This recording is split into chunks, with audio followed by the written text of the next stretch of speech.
দ্বিতীয় অধ্যায়, communication system ও networking. Communication system ও networking.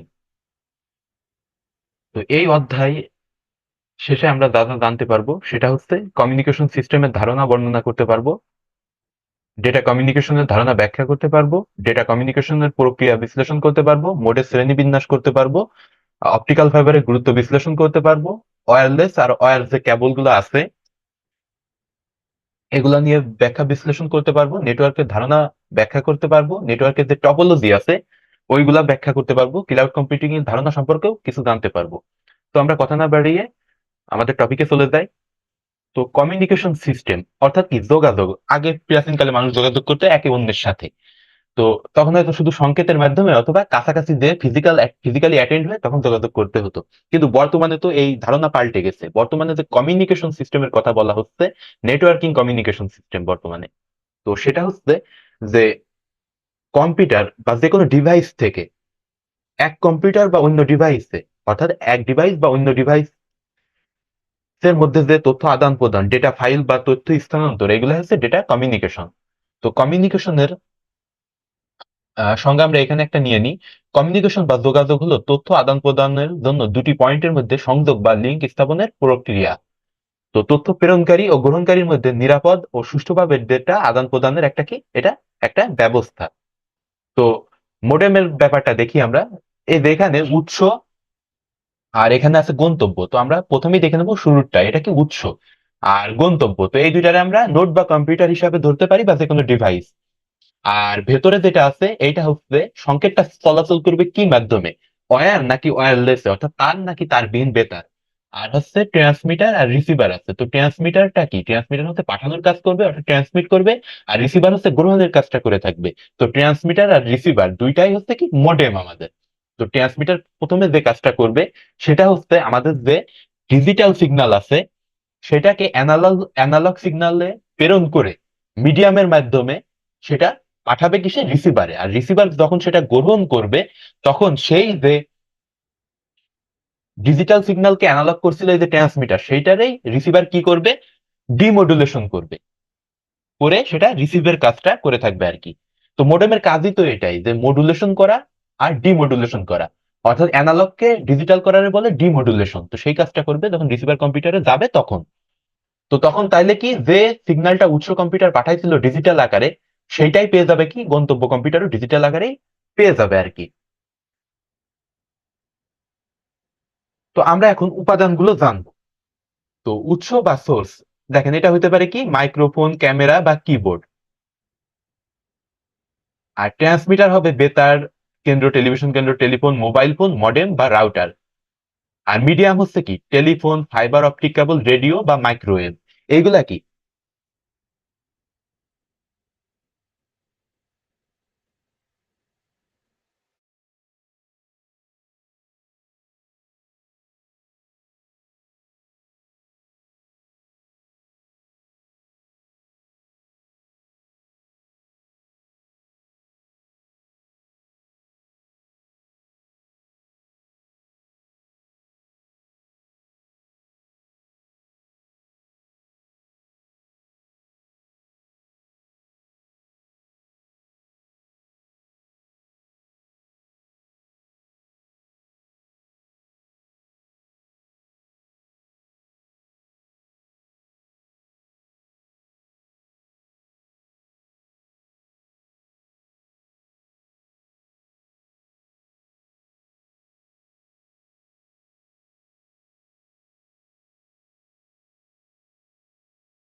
কিছু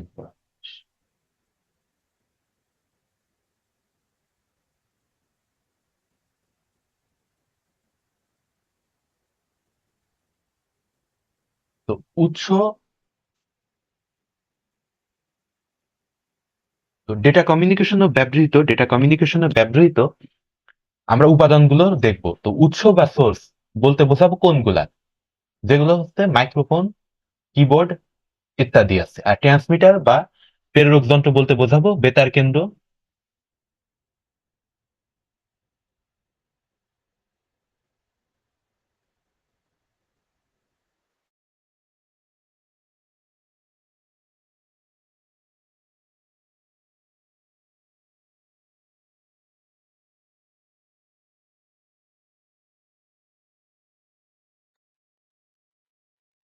তো আমরা এখন দেখে নেবো ডেটা কমিউনিকেশনে ব্যবহৃত উপাদানগুলো, যেমন উৎস বা সোর্স। উপরে বলছিলাম যে কম্পিউটার হতে পারে বা যে কোনো ইলেকট্রনিক ডিভাইস হতে পারে সেটা। তো তথ্য উৎস ইনপুট ট্রান্সডিউসার, তো মাইক্রোফোন, ক্যামেরা, কিবোর্ড। আর ট্রান্সমিটার হিসাবে ব্যবহৃত হচ্ছে বেতার কেন্দ্র, টেলিভিশন কেন্দ্র, telephone, mobile phone, modem, router. এগুলা কি ট্রান্সমিট করার কাজটা যে করবে। আমি শুরুতেই বলেছিলাম এটা হচ্ছে মডেম হিসাবে ধরতে বলছিলাম। আর মিডিয়াম বা মাধ্যম কি, সেটা কেবল বা ওয়্যার বা ওয়্যারলেস অর্থাৎ বেতার এমন হতে পারে। তো এখানে দেখা যাচ্ছে ফাইবার অপটিক কেবল। তো টেলিফোন এটা কি তারের মাধ্যমে যায়, ফাইবার অপটিক কেবল কি কাছের যে তার তন্তু বা তার আছে তার মাধ্যমে যায়। রেডিও বা মাইক্রোওয়েভ যেটা আছে, তো রেডিও কি, রেডিও হচ্ছে বেতার, আর মাইক্রোওয়েভ কি ক্ষুদ্র তরঙ্গ যেটা প্রেরণ করা হয় সেটা হচ্ছে মাইক্রোওয়েভ। আর রিসিভার বা গ্রাহক যন্ত্র, টেলিফোন এক্সেস, মডেম, রাউটার। দেখেন এই সেই মডেমের কথাটা পাওয়া গেছে এখানে। আর গন্তব্য বা ডেস্টিনেশন বলতে বোঝাচ্ছে আউটপুট ট্রান্সডিউসার ও তার গন্তব্য, যেমন লাউড স্পিকার আছে, টেলিফোন আছে বা কম্পিউটার আছে। তো যেমনটা বলছিলাম শুরুতে যে দুইটা আমরা কম্পিউটার বা দুইটা ডিভাইস ধরে নিব আর কি। তো ব্যান্ডউইথ কাকে বলে? ব্যান্ডউইথ হচ্ছে যে একক সময়ে একটা নির্দিষ্ট চ্যানেল বা মাধ্যম দিয়ে যে পরিমাণ ডেটা বিট ট্রান্সমিট হয় তাকে বলা হবে ব্যান্ডউইথ। তো আমরা এখন দেখে নিব এখানে কি বলা আছে ব্যান্ডউইথ সম্পর্কে। তো দেখি, ইন্টারনেটের গতি বা স্পিড ব্যান্ডউইথের উপর নির্ভরশীল। প্রতি সেকেন্ডে যে পরিমাণ ডেটা এক স্থান হতে অন্য স্থানে স্থানান্তরিত হয় তাকে বলা হবে, ডেটা স্থানান্তরের হারকে বলা হবে ব্যান্ডউইথ। তো ব্যান্ডউইথ সাধারণ হচ্ছে যে বিট পার সেকেন্ড বা বিপিএস। তবে ইদানিং এই নেটওয়ার্কে অনেক বেশি ব্যান্ডউইথ পাওয়া যায়, যেমন বিপিএস, কেবিপিএস অর্থাৎ kilobyte per second, bit per second, এগুলোর কথা বলতেছে কি।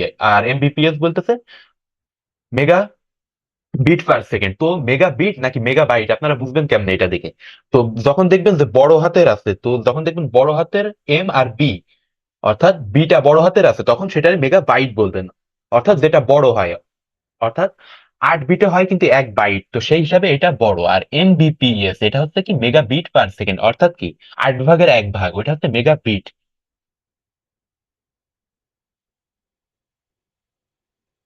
তো এখানে আমরা দেখি এমবিপিএস অর্থাৎ এটা কিন্তু মেগা বিটের হিসাব করতেছে আর কি।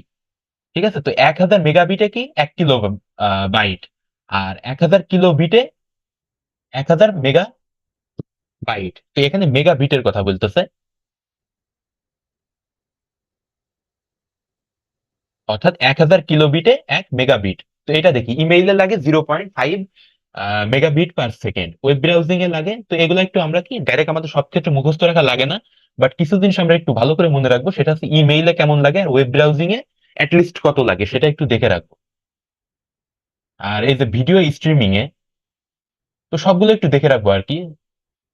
দেখেন 0.5 এর আন্ডারে যা যা আছে এগুলো সব দেখে রাখবো একসাথে। আর এগুলো আলাদা আলাদা ভাবে দেখে রাখবো। আর সবসময় মনে রাখবো এই যে বড় হাতের বি থাকলে সেটা বাইট হবে, অর্থাৎ যে বড়। আর ছোট হাতের হলে সে ছোট, তো অর্থাৎ মেগা বিট। তো ডেটা ট্রান্সমিশন মেথড অর্থাৎ কি সিস্টেম বা মাধ্যমে ডেটাটা যাবে সেটারে বলা হচ্ছে ডেটা ট্রান্সমিশন মেথড। তো ডেটা কমিউনিকেশনে এক ডিভাইস হইতে অন্য ডিভাইসে ডেটা যে বিন্যাসের মাধ্যমে স্থানান্তরের যে প্রক্রিয়া সেটাই হচ্ছে ডেটা ট্রান্সমিশন মেথড। তো বিটের বিন্যাসের উপর ভিত্তি করে ডেটা ট্রান্সমিশন মেথডকে প্যারালাল ডেটা ট্রান্সমিশন আর সিরিয়াল। তো দেখেন, আমরা সবসময় যখন পড়বো তখন আইসিটি পড়ার ক্ষেত্রে সবসময় মানেটা বোঝার চেষ্টা করব। মানে বুঝলে কিন্তু অনেক ক্ষেত্রে আমরা মানে ভেতরে কি আছে সেটা একবার বুঝতে পারবো আর কি।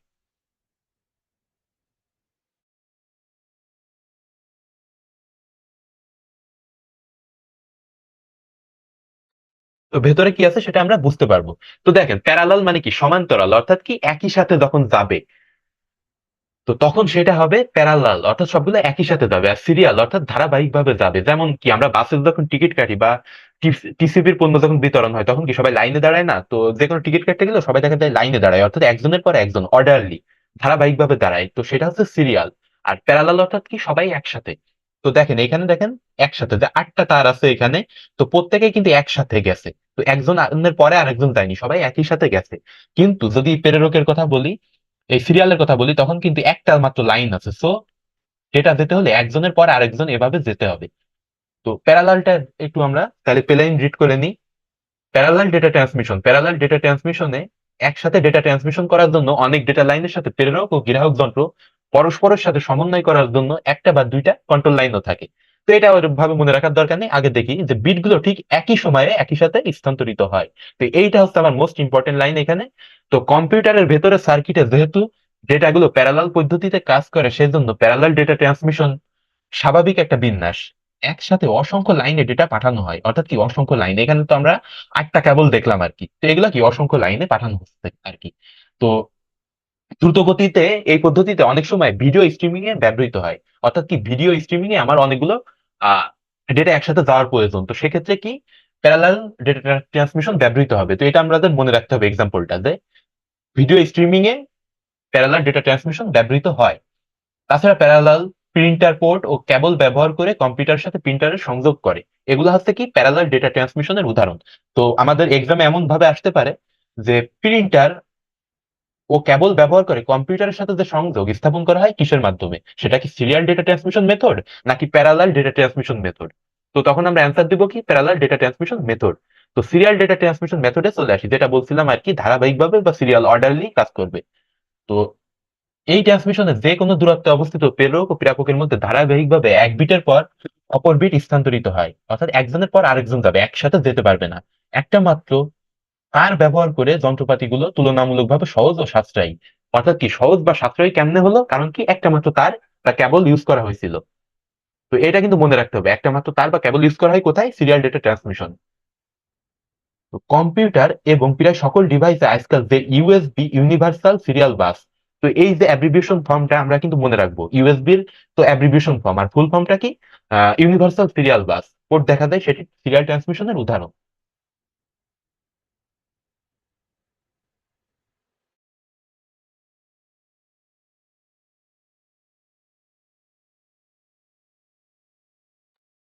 তো সিরিয়াল পদ্ধতিতে ডেটা স্থানান্তরের সময় প্রেরক এবং গ্রাহক দুইটা ডিভাইসেই কুলাক ব্যবহার করা হয়, এবং কুলাকের প্রতিটি পালসে একটা বিট প্রেরণ এবং গ্রহণ করা হয়। অর্থাৎ কি আমরা যেমন যে কোনো একক ধরে নিই না, একটা সময়ে যে 1 কিলোমিটারে এত, 1 মিনিটে এত কিলোমিটার যায় বা 1 ঘন্টায় এত কিলোমিটার যায়, তো সেই রকম হিসাবে এটা কুলাক পালস আর কি। তো এই কুলাক পালস ব্যবহার করে বিটের শুরু ও শেষ বোঝার জন্য একটা বিশেষ পদ্ধতি ব্যবহার করা হয়, যাকে বলা হয় বিট সিনক্রোনাইজেশন, অর্থাৎ যে বিটের যে বিন্যাস সেটা বোঝানো হচ্ছে আর কি।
তো কুলাক পালস বলতে কি বোঝায়? তো এখানে যে বিট সিনক্রোনাইজেশনই মূলত কুলাক পালস ব্যবহৃত হয়ে থাকে।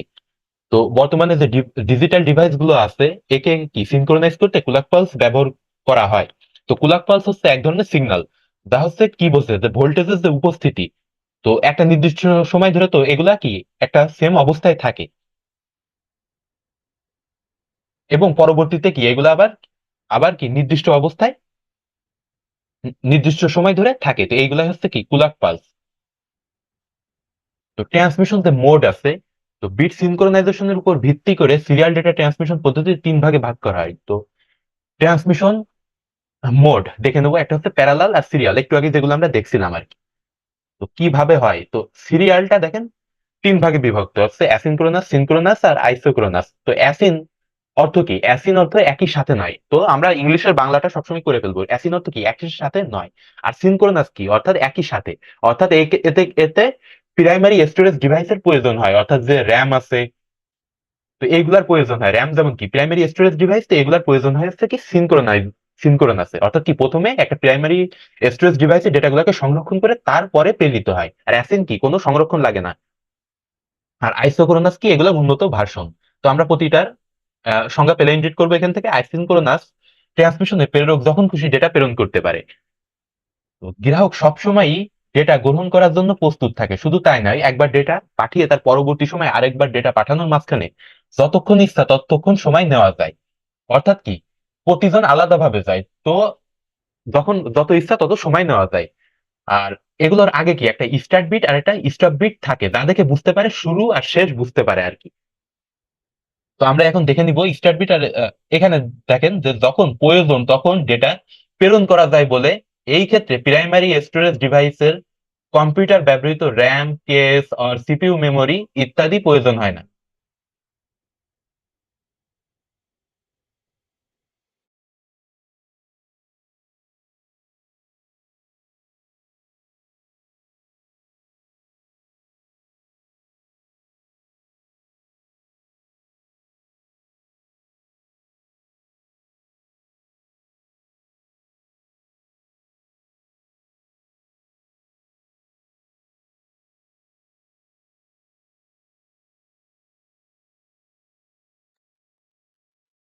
এইখানে কি শুরুতে থাকে স্টার্ট বিট আর শেষে থাকবে স্টপ বিট, এটা কিসে? অ্যাসিনক্রোনাসে।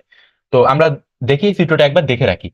তো ডেটা প্রবাহ, ডাইরেকশন অফ ডাটা ফ্লো, আর স্টপ বিট তো বিরতিকাল। এখানে দেখেন ডিলে টাইম আছে, অর্থাৎ কি একই সাথে যাবে, অর্থাৎ এইগুলো একই সাথে যাচ্ছে। আর এখানে দেখেন স্টার্ট বিট, আর এখানে আছে কি স্টপ বিট।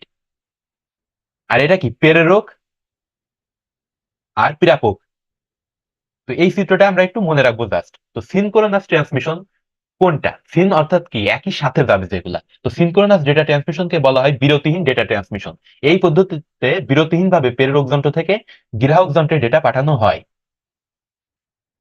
দেখেন এখানে প্রাইমারি স্টোরেজ ডিভাইসের দরকার হয়, ওইখানে কিন্তু দরকার ছিল না। আর আমরা যা পড়াচ্ছি এগুলা কিন্তু সব সিরিয়াল ডেটা ট্রান্সমিশন মোডেরই উদাহরণ সবগুলা।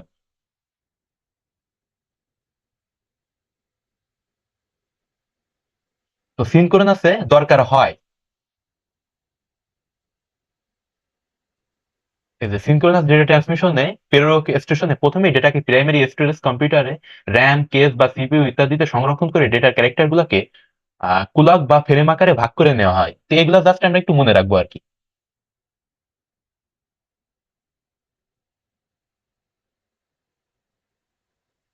আর আইসোক্রোনাসটা কি? আর হ্যাঁ, এখানে একটা আমরা ইম্পর্টেন্ট জিনিস স্কিপ করে যাচ্ছিলাম, সেটা হচ্ছে হেডার আর টেইলার ইনফরমেশন থাকে। শুরুতে থাকে কি হেডার, অর্থাৎ হেড মানে কি মাথা। তো মাথার কাছে থাকে হেড। আর টেইলার কি? টেইল হচ্ছে লেজ বোঝায়। তো শেষে থাকে কি টেইলার ইনফরমেশন। দেখেন এখানে আছে প্রতিটি বুলাক ডেটা, এইটারে কি বলা হচ্ছে? বুলাক বলা হচ্ছে টোটাল। এই যে একটা একটা প্যাকেট, এটারে কি বলা হচ্ছে? বুলাক। তো প্রতিটি বুলাক ডেটা শুরুতে এক বা দুই বাইটের একটা হেডার ইনফরমেশন এবং বুলাক ডেটার শেষে একই পরিমাণের একটা টেইলার ইনফরমেশন সিগন্যাল পাঠানো হয়, তা দিয়ে কি শুরু আর শেষ বোঝানো যায়। তো আইসোক্রোনাসটা কি? আইসোক্রোনাস হচ্ছে অ্যাসিন ও সিনক্রোনাসের একটা মিশ্র পদ্ধতি, হচ্ছে আইসোক্রোনাস ট্রান্সমিশন। এই প্রক্রিয়ায় অ্যাসিনক্রোনাস পদ্ধতির স্টার্ট ও স্টপ বিটের মাঝখানে সিনক্রোনাস পদ্ধতিতে বুলাক আকারে ডেটা ট্রান্সফার করা হয়। তো এইটা কি দুইটারই একটা সিস্টেম সে নিচ্ছে, তো দুইটারই বৈশিষ্ট্য আমরা এর ভিতরে পাবো। তো দেখি এই প্রক্রিয়ায় অ্যাসিনক্রোনাস পদ্ধতির স্টার্ট ও স্টপ বিটের মাঝখানে সিনক্রোনাস পদ্ধতিতে ব্লক দেখেন। তো অ্যাসিনক্রোনাসের একটা বৈশিষ্ট্য নিচ্ছে, সেটা কি? স্টার্ট বিট আর স্টপ বিট থাকবে এখানেও, অর্থাৎ শুরুতে স্টার্ট আর শেষে স্টপ বিট থাকবে। আর সিনক্রোনাসের কাছ থেকে কি নিছে, যে ব্লক বা প্যাকেট আকারে ডেটা ট্রান্সফার হবে। আর এখানে বলা হচ্ছে যেহেতু পুরোটা সিনক্রোনাস নয়, তাই স্টোরেজ ডিভাইসে ডেটা সংরক্ষণ না করেই, অর্থাৎ কি সিনক্রোনাস তো না, তাই স্টোরেজ ডিভাইসে ডেটা সংরক্ষণ না করেই প্রয়োজন, যখন প্রয়োজন তখনই ডেটা ট্রান্সমিট করা যায়। সাধারণ রিয়েল টাইম অ্যাপ্লিকেশন এর প্রচলন বেশি, অর্থাৎ কি এর মাঝে বিরতি একেবারেই কম, বা নেই বললেই চলে একেবারে বিরতি। তো মাল্টিমিডিয়া কমিউনিকেশন যেমন অডিও ভিডিও কল, এই ক্ষেত্রে এই পদ্ধতিতে ডেটা ট্রান্সমিশন ব্যবহৃত হয়ে থাকে, অর্থাৎ কি একই সাথে দুই প্রান্তে ডেটা আদান প্রদান সম্ভব হয়।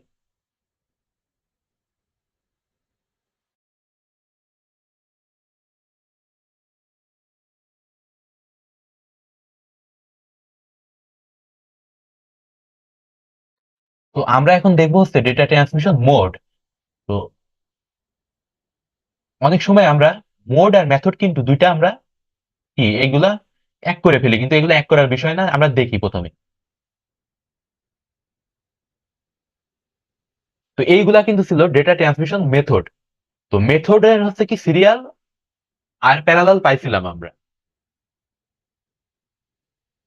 তো এই বিট সিনক্রোনাইজেশনের উপর ভিত্তি করে ছিল বিট, এই মোড ছিল বিট সিনক্রোনাইজেশনের উপর ভিত্তি করে মোড ছিল কয় প্রকার? দুই প্রকার, প্যারালাল আর সিরিয়াল। আর সিরিয়াল ছিল আবার তিন প্রকার। তো এইটা আমাদের একটু মনে রাখতে হবে।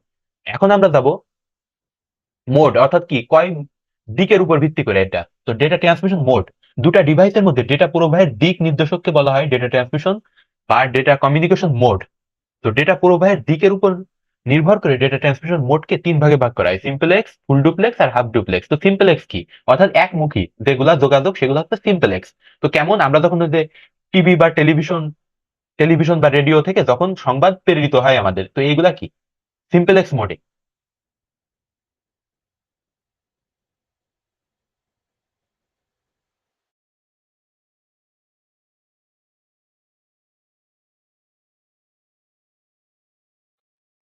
তো এখন আমরা দেখবো ডেটা ট্রান্সমিশন মোড, দুটা ডিভাইসের মধ্যে ডেটা প্রবাহের দিক বা নির্দেশককে বলা হয় ডেটা ট্রান্সমিশন বা ডেটা কমিউনিকেশন মোড। ডেটা প্রবাহের দিকের উপর নির্ভর করে ডেটা ট্রান্সমিশন মোডকে তিন ভাগে ভাগ করা হয়। সিম্পলেক্স এটা কি একমুখী, আর হাফ ডুপ্লেক্স কি দ্বিমুখী, কিন্তু একই সাথে যায় না। আর ফুল ডুপ্লেক্স কি একই সাথে দুই দিকে ডেটা আদান প্রদান করা যায়। তো সিম্পলেক্স মোড যেগুলো আছে একমুখী, আমরা এগুলা দেখে নেব। কিবোর্ড, মাউস, পেজার সিম্পলেক্স মোডের উদাহরণ, অর্থাৎ কি এইগুলা থেকে শুধু ডেটা পাঠানোই সম্ভব। এইগুলোতে এরা কোনো ডেটা পায় না, কারণ কি কিবোর্ড কি কোনো ডেটা পায় না, কোনো রিসিভ করে না। কিবোর্ড কি ডেটা প্রেরণ করে। তো এগুলো হচ্ছে কি সিম্পলেক্স, অর্থাৎ একমুখী যোগাযোগ। তো আমরা এই চিত্রগুলো একটু মনে রাখবো। তো চিত্র দিয়ে আমাদের বলতে পারে যে এটা কোন মোডের উদাহরণ। দেখেন একদিকে যাচ্ছে, অ্যারো কি একদিকে আছে, অর্থাৎ প্রেরক থেকে গ্রাহকের দিকে যাচ্ছে, তো এটা সিম্পলেক্স মোড। আর এর উদাহরণগুলো মনে রাখবো। আর প্রেরক বা গ্রাহক দুইজনই যাচ্ছে, তবে সেটা একই সাথে নয়, একজন আগে পাঠাবে আরেকজন পরে সেটা রিসিভ করবে। তো এইভাবেই যোগাযোগ হবে। এটা কি ওয়াকি টকি সব থেকে এর ভালো উদাহরণ। আর ফুল ডুপ্লেক্স কি দুইজনই কি ডেটা প্রেরণ বা আদান প্রদান করতে পারে একই সাথে, এটা কি মোবাইল ফোন সব থেকে ভালো উদাহরণ। তো আমরা শুধু উদাহরণগুলো জাস্ট একবার পড়ে নিব। হাফ ডুপ্লেক্স এর উদাহরণ ছিল কি ওয়াকি টকি, ফ্যাক্স, এসএমএস, এসব কি হাফ ডুপ্লেক্স ছিল। আর ফুল ডুপ্লেক্স কি টেলিফোন, মোবাইল ফোন কিংবা কম্পিউটার নেটওয়ার্ক, এগুলা কি ফুল ডুপ্লেক্স মোড। তো ডেটা বিতরণ বা ডেলিভারি উপর যে করে ভিত্তি করে যে মোডগুলো আছে কি ডিস্ট্রিবিউশনের উপর ভিত্তি করে। তো ইউনিকাস্ট অর্থাৎ একমুখী। তো এই ব্যবস্থায় একটা প্রেরকের কাছ থেকে শুধু একটি গ্রাহকের ডেটা গ্রহণ করতে পারবে। Unicast mode simplex, half duplex বা ফুল ডুপ্লেক্স হতে পারে। তো ইউনিকাস্ট কি হতে পারে? সিম্পলেক্স, হাফ ডুপ্লেক্স বা ফুল ডুপ্লেক্স। তো এটা কিসের উপর ভিত্তি করে হয়েছে? ডিস্ট্রিবিউশন বা বিতরণের উপর ভিত্তি করে, অর্থাৎ কয়জন পাবে আর কি। তো পেজার, ফ্যাক্স, মোবাইল টেলিফোন, খেলনা, ওয়াকি টকি, সিঙ্গেল, এসএমএস, এইগুলো হচ্ছে কি ইউনিকাস্ট মোডের উদাহরণ। অর্থাৎ কি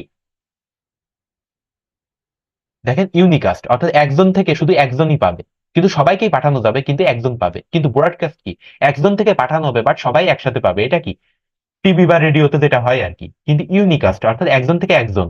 আর মাল্টিকাস্ট অর্থাৎ নির্দিষ্ট, অর্থাৎ আমরা যদি কোনো একটা গ্রুপে নির্দিষ্ট কোনো মেম্বারকে কোনো তথ্যগুলো পাঠায় বা অ্যাক্সেস থাকে, তো সেটা হবে কি মাল্টিকাস্ট। আর ইউনিকাস্ট কি একজন একজনকেই পাঠাবে। তো ইউনিকাস্ট মোডের উদাহরণগুলো আমরা একটু দেখে নিব। সেটা হচ্ছে ইউনিকাস্টের ভিতরে আছে পেজার, ফ্যাক্স, মোবাইল টেলিফোন, খেলনা, ওয়াকি টকি এইগুলা। আর ব্রডকাস্টের ভিতরে আছে রেডিও, টেলিভিশন। মাল্টিকাস্টের ভিতরে আছে ভিডিও কনফারেন্সিং, চ্যাটিং গ্রুপ, যেটা ওই যে বললাম আর কি, মাল্টিকাস্টের ক্ষেত্রে যে নির্দিষ্ট অ্যাক্সেস পাবে, এসএমএস ইত্যাদি কি মাল্টিকাস্ট মোডের উদাহরণ। আর ডেটা কমিউনিকেশনের মাধ্যমে এবার আসবো আমরা সেই ওয়্যার বা ওয়্যারলেস, অর্থাৎ তারযুক্ত বা তারবিহীন। অর্থাৎ ট্রান্সমিটার থাকে একটা, রিসিভার থাকে, অর্থাৎ গ্রাহক যন্ত্র থেকে প্রেরক যন্ত্র, গ্রাহক আর প্রেরক যন্ত্র দুইয়ের ভিতরে যে তথ্য আদান প্রদান হয়, তো সেটা হয় কিসের মাধ্যমে? যে কোনো মাধ্যমের মাধ্যমে। সেটা হতে পারে ওয়্যার বা ওয়্যারলেস মাধ্যম হতে পারে। তো আমরা দেখে নেবো মাধ্যম, মিডিয়াম। তো সেটা হতে পারে কি গাইডেড মিডিয়া আর আনগাইডেড মিডিয়া। তো আনগাইডেড বলা হয় কাকে? তারবিহীন। আর গাইডেড মিডিয়া বলা হয় ওয়্যার বা কেবলকে। তো টেলিফোন কেবল আছে, কোএক্সিয়াল কেবল আছে, টুইস্টেড পেয়ার কেবল আছে, আর ফাইবার অপটিক কেবল আছে কেবলের ভিতরে। তো এই কেবলগুলো কিন্তু খুবই গুরুত্বপূর্ণ। আর আনগাইডেড মিডিয়ার ভিতরে আছে তারবিহীন বা ওয়্যারলেস ফ্রিকোয়েন্সি। তো আমরা দেখবো electromagnetic spectrum, radio wave, microwave আর ইনফ্রারেড। তো এগুলোর সঙ্গে আমরা এভাবে বলবো যে ইলেকট্রোম্যাগনেটিক স্পেকট্রামের 3 কিলোহার্জ থেকে 300 গিগাহার্জ পর্যন্ত ফ্রিকোয়েন্সি ব্যান্ডকে বলা হয় রেডিও ওয়েভ। আর ইলেকট্রোম্যাগনেটিক স্পেকট্রামের 300 মেগাহার্জ থেকে 300 গিগাহার্জ পর্যন্ত ফ্রিকোয়েন্সি ব্যান্ডকে বলা হয় মাইক্রোওয়েভ। আর ইলেকট্রোম্যাগনেটিক স্পেকট্রামের 300 গিগাহার্জ থেকে 430 টেরাহার্জ, এখানে দেখেন 300 টেরাহার্জ আছে, তো 300 থাকতে পারে, অনেক সময় 430 টেরাহার্জ থাকতে পারে। তো 300 গিগাহার্জ থেকে 430 টেরাহার্জ বা 300 গিগাহার্জ পর্যন্ত ফ্রিকোয়েন্সি ব্যান্ডকে বলা হয় ইনফ্রারেড। তো ইনফ্রারেড কি? ইনফ্রারেড হচ্ছে এক ধরনের এটা কি আলোক রশ্মি, ইনফ্রারেড। আর ইলেকট্রোম্যাগনেটিক স্পেকট্রাম জিনিসটা কি? ইলেকট্রোম্যাগনেটিক ওয়েভ আছে আর ইলেকট্রোম্যাগনেটিক স্পেকট্রাম আছে। অর্থাৎ এই যে আনগাইডেড মিডিয়া, তো ওয়্যারলেস সিস্টেমে কি ইলেকট্রোম্যাগনেটিক ওয়েভ আর স্পেকট্রামের মাধ্যমেই সংকেতগুলা আদান প্রদান হয়। তো ইলেকট্রোম্যাগনেটিক ওয়েভ জিনিসটা কি? ইলেকট্রোম্যাগনেটিক ওয়েভ হচ্ছে তড়িৎ চৌম্বকীয় তরঙ্গ।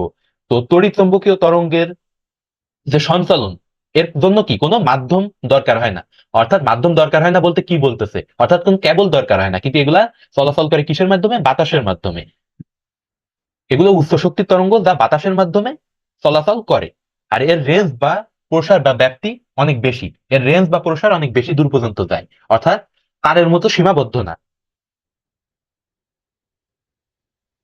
আর মাইক্রোওয়েভ জিনিসটা কি? তো মাইক্রোওয়েভ, মাইক্রোওয়েভ হচ্ছে একটা তরঙ্গ। এইটা এর সব থেকে একটা ভালো উদাহরণ হচ্ছে কি, আমরা যে মাইক্রো ওভেন ব্যবহার করি, তো এতেও কিন্তু মাইক্রোওয়েভ তরঙ্গ ব্যবহার করা হয়। তো মাইক্রোওয়েভ জিনিসটা কি? মাইক্রো মানে কি ক্ষুদ্র, তো মাইক্রোওয়েভ মানে কি ক্ষুদ্র তরঙ্গ। আর রেডিও ওয়েভ, তো আমরা জানি যে তারবিহীন যে যোগাযোগ ব্যবস্থা সেটা হচ্ছে রেডিও ওয়েভ। আর এখানে দেখেন মাইক্রোওয়েভের আবার কিছু প্রকারভেদ দেওয়া আছে এখানে। তো ওয়াইম্যাক্স প্রযুক্তি, ওয়াইফাই প্রযুক্তি আর ব্লুটুথ প্রযুক্তি। তো ডব্লিউপিএন অর্থাৎ wireless personal area network, WiFi wireless local area network, আর WiMAX wireless metropolitan area network. এটা কি? ওয়াইম্যাক্স। তো এর যে ব্যাপ্তি 2 থেকে 66 গিগাহার্জ পর্যন্ত, 2.4 থেকে 5 গিগাহার্জ পর্যন্ত, 2.4 থেকে গিগাহার্জ পর্যন্ত, এগুলো কিন্তু আমাদের মনে রাখতে হবে। তো তার মাধ্যমে আমরা আসি প্রথমে টুইস্টেড পেয়ার কেবলের কথায় আসি আমরা। তো টুইস্টেড পেয়ার কেবল হচ্ছে কি? এই যে কেবল, এটা সুষমভাবে পেঁচানো থাকে। টুইস্টেড মানে কি? পেঁচানো। তো আমরা যে কোনো কিছু কিন্তু এর পেয়ে যাবো কি, এর মানেটা বুঝলে আমরা অনেকটা আমাদের এগিয়ে যাবে, মানে আমরা কনসেপ্টটা বুঝতে পারবো আর কি। তো টুইস্টেড পেয়ার কেবল হচ্ছে পেঁচিয়ে টুইস্টেড কেবল, পেয়ার কেবল তৈরি করা হয়। আর এতে কি মোট 4 জোড়া তার থাকে। এই দেখেন 4 জোড়া, মোট কি 4 জোড়া তার। এটার সাথে কয়টা? 2টা করে তার, অর্থাৎ কি জোড়া। আর মোট কাছে কি 4 জোড়া করে তার আছে। তো 8টা তার হয় 8 রকমের। এখানে 8টা যে তার, তো এটা হয় কি 8 রকমের। তো বলতে এখানে এটা বোঝাচ্ছে যে প্রতি জোড়া তারের মধ্যে একটা কমন সাদা রঙের তার থাকবে। এখানে দেখেন প্রতি জোড়া তারের মধ্যে কমন একটা কি সাদা রঙের তার আছে। আর 4টা কি, 4টা হবে টোটালি ভিন্ন তার হবে।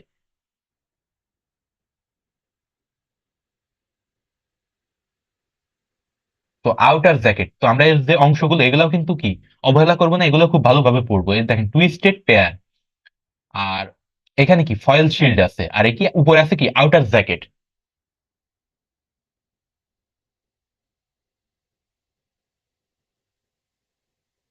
তো এখানে কি আনশিল্ডেড টুইস্টেড পেয়ার কেবল আর শিল্ডেড টুইস্টেড পেয়ার কেবল, অর্থাৎ যার আবরণ নাই সেটা হচ্ছে আনশিল্ডেড টুইস্টেড পেয়ার কেবল।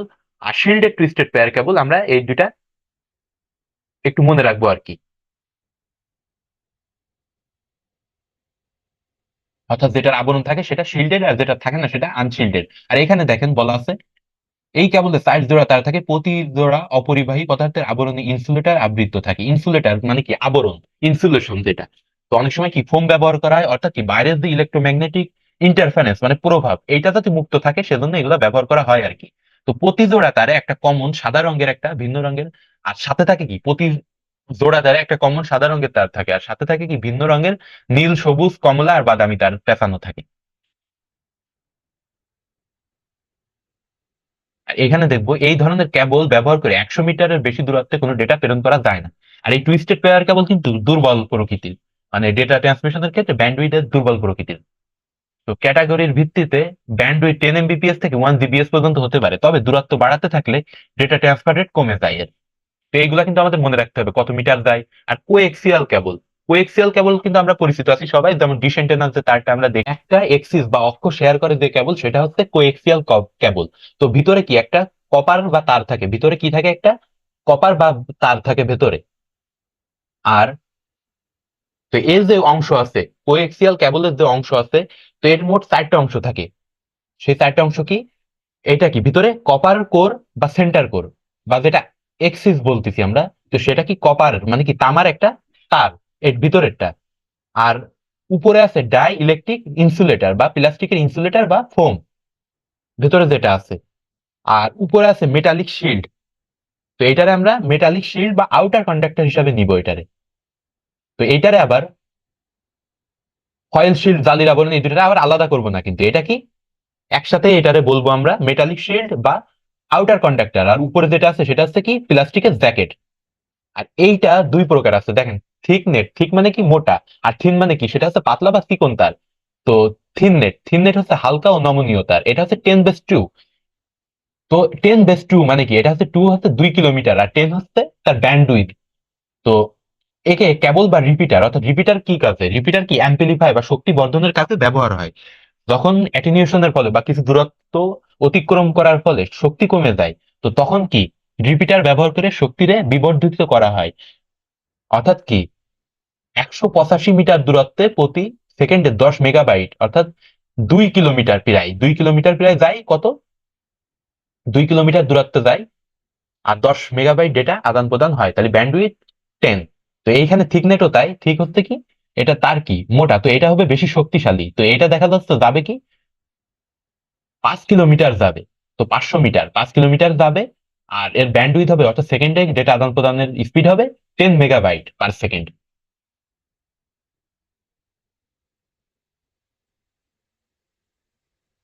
তো অপটিক্যাল ফাইবার দেখবো কোর ক্ল্যাডিং আর জ্যাকেটের মাধ্যমে অপটিক্যাল ফাইবার কেবল তৈরি হয়। তো অপটিক্যাল ফাইবারের যে কেবলটা এটা কি কাঁচের সরু তন্তু দিয়ে এটা তৈরি হয়। অপটিক্যাল ফাইবারের যে কেবল এটা কি কাঁচের সরু তন্তুর মাধ্যমে অপটিক্যাল ফাইবার কেবল তৈরি হয়। তো এখানে কি হয়, মেন যে পার্থক্যটা সেটা হচ্ছে ইলেকট্রিক সিগন্যালের পরিবর্তে এখানে লাইট সিগন্যালের ব্যবহার হয়। ইলেকট্রিক সিগন্যালের পরিবর্তে লাইট সিগন্যাল ব্যবহার করা হয় optical fibre কেবলে। R optical fibre যেহেতু আলোক শক্তি ব্যবহার করে, সো এটা অনেক দ্রুত গতিতে ডেটা ট্রান্সমিট করতে পারে।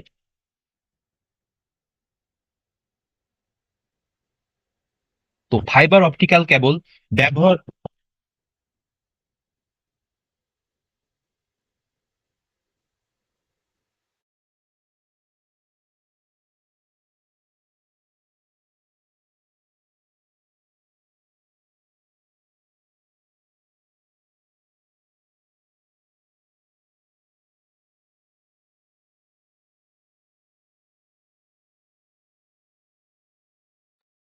তো ফাইবার যে অপটিক কেবল এটা কি পূর্ণ অভ্যন্তরীণ প্রতিফলন বা আলোর প্রতিসরাঙ্কের মাধ্যমে এটা কি ডেটা আদান প্রদান করে থাকে। তো এই যে ফাইবার অপটিক কেবলের যে কাজ বা তন্তু, এটার কেমনে তৈরি করা হয়, এই কেবল কিন্তু মূলত 3 ভাগে বিভক্ত, যদি আমি এখানে দেখতেছি না সেটা হবে কি। তো এই যে 3 ভাগ আছে অপটিক্যাল ফাইবার, তো স্টেপ ইন্ডেক্স আর সিঙ্গেল মোড ফাইবার আর গ্রেডেড ইন্ডেক্স। তো আরেকবার রিপিট করি, সেটা হচ্ছে step index, single mode fibre আর গ্রেডেড ইন্ডেক্স ফাইবার। তো এই 3 ভাগে বিভক্ত হবে। তো লেজারটা নিয়ে আমরা একবার পড়ে নেব। তো লেজার হচ্ছে ফাইবার অপটিক কমিউনিকেশন সত্যিকার অর্থে যার কাজ করার জন্য 1300 ন্যানোমিটার থেকে 1500 ন্যানোমিটার লেজার উদ্ভাবনের জন্য অপেক্ষা করতে হয়েছিল। তো এই এলইডি, তো লেজার ইমিটিং যে ডায়োড আলোতে তরঙ্গ দৈর্ঘ্য সুনির্দিষ্ট না হয় ফাইবারের ভেতর দিয়ে যাওয়ার সময় বিচ্ছুরণ, যখন যদি বিচ্ছুরণ হয় আলোক রশ্মিগুলো, তখন তার ডিসপারশন বা বিচ্ছুরণের কারণে সিগন্যালের যে বিচ্যুতি ঘটে, সেজন্য এটাকে দীর্ঘ দূরত্বে ব্যবহার করা যায় না বা পাঠানো যায় না। সেজন্য লেজারের তরঙ্গ দৈর্ঘ্য সুনির্দিষ্ট বলে এটা দূরপাল্লায় পাঠানো যায়। তো লেজারের যে সুবিধাটা সেটা তো আমরা দেখলাম। তো আলোক তরঙ্গের যে অসুবিধা এটা দূর করার জন্য লেজার যে তরঙ্গ শুধু আছে কি রেডিও ওয়েভ আর মাইক্রোওয়েভ আর ইনফ্রারেড। তো এইগুলার যে গিগাহার্জ বা ফ্রিকোয়েন্সি ব্যান্ড আমরা এগুলো দেখে নিছি, মানে যে যে বিচ্ছুরণ বা ব্যাপ্তি বা রেঞ্জ বা পরিসীমা সব আমরা জানতে পারছি আগেই। তো তারবিহীন মাধ্যম যেগুলো আছে সেগুলো হচ্ছে কি ইলেকট্রোম্যাগনেটিক স্পেকট্রাম বা বিদ্যুৎ চৌম্বকীয় তরঙ্গের স্পেকট্রাম এখানে দেখানো হয়েছে। আর তরঙ্গের কম্পন যত বেশি তার তরঙ্গ দৈর্ঘ্য তত কম হবে। এই ইলেকট্রোম্যাগনেটিক বিদ্যুৎ চৌম্বকীয় তরঙ্গের স্পেকট্রামের দুইটি ক্ষেত্র কমিউনিকেশনে গুরুত্বপূর্ণ ভূমিকা পালন করে, সেটা হচ্ছে রেডিও ওয়েভ আর মাইক্রোওয়েভ। তো রেডিও ওয়েভটা আমরা প্রথমে দেখে নিই। সেটা হচ্ছে 3 কিলোহার্টজ থেকে 300 গিগাহার্টজের মধ্যে সীমিত ইলেকট্রোম্যাগনেটিক স্পেকট্রামের ব্যান্ডকে বলা হবে রেডিও ওয়েভ।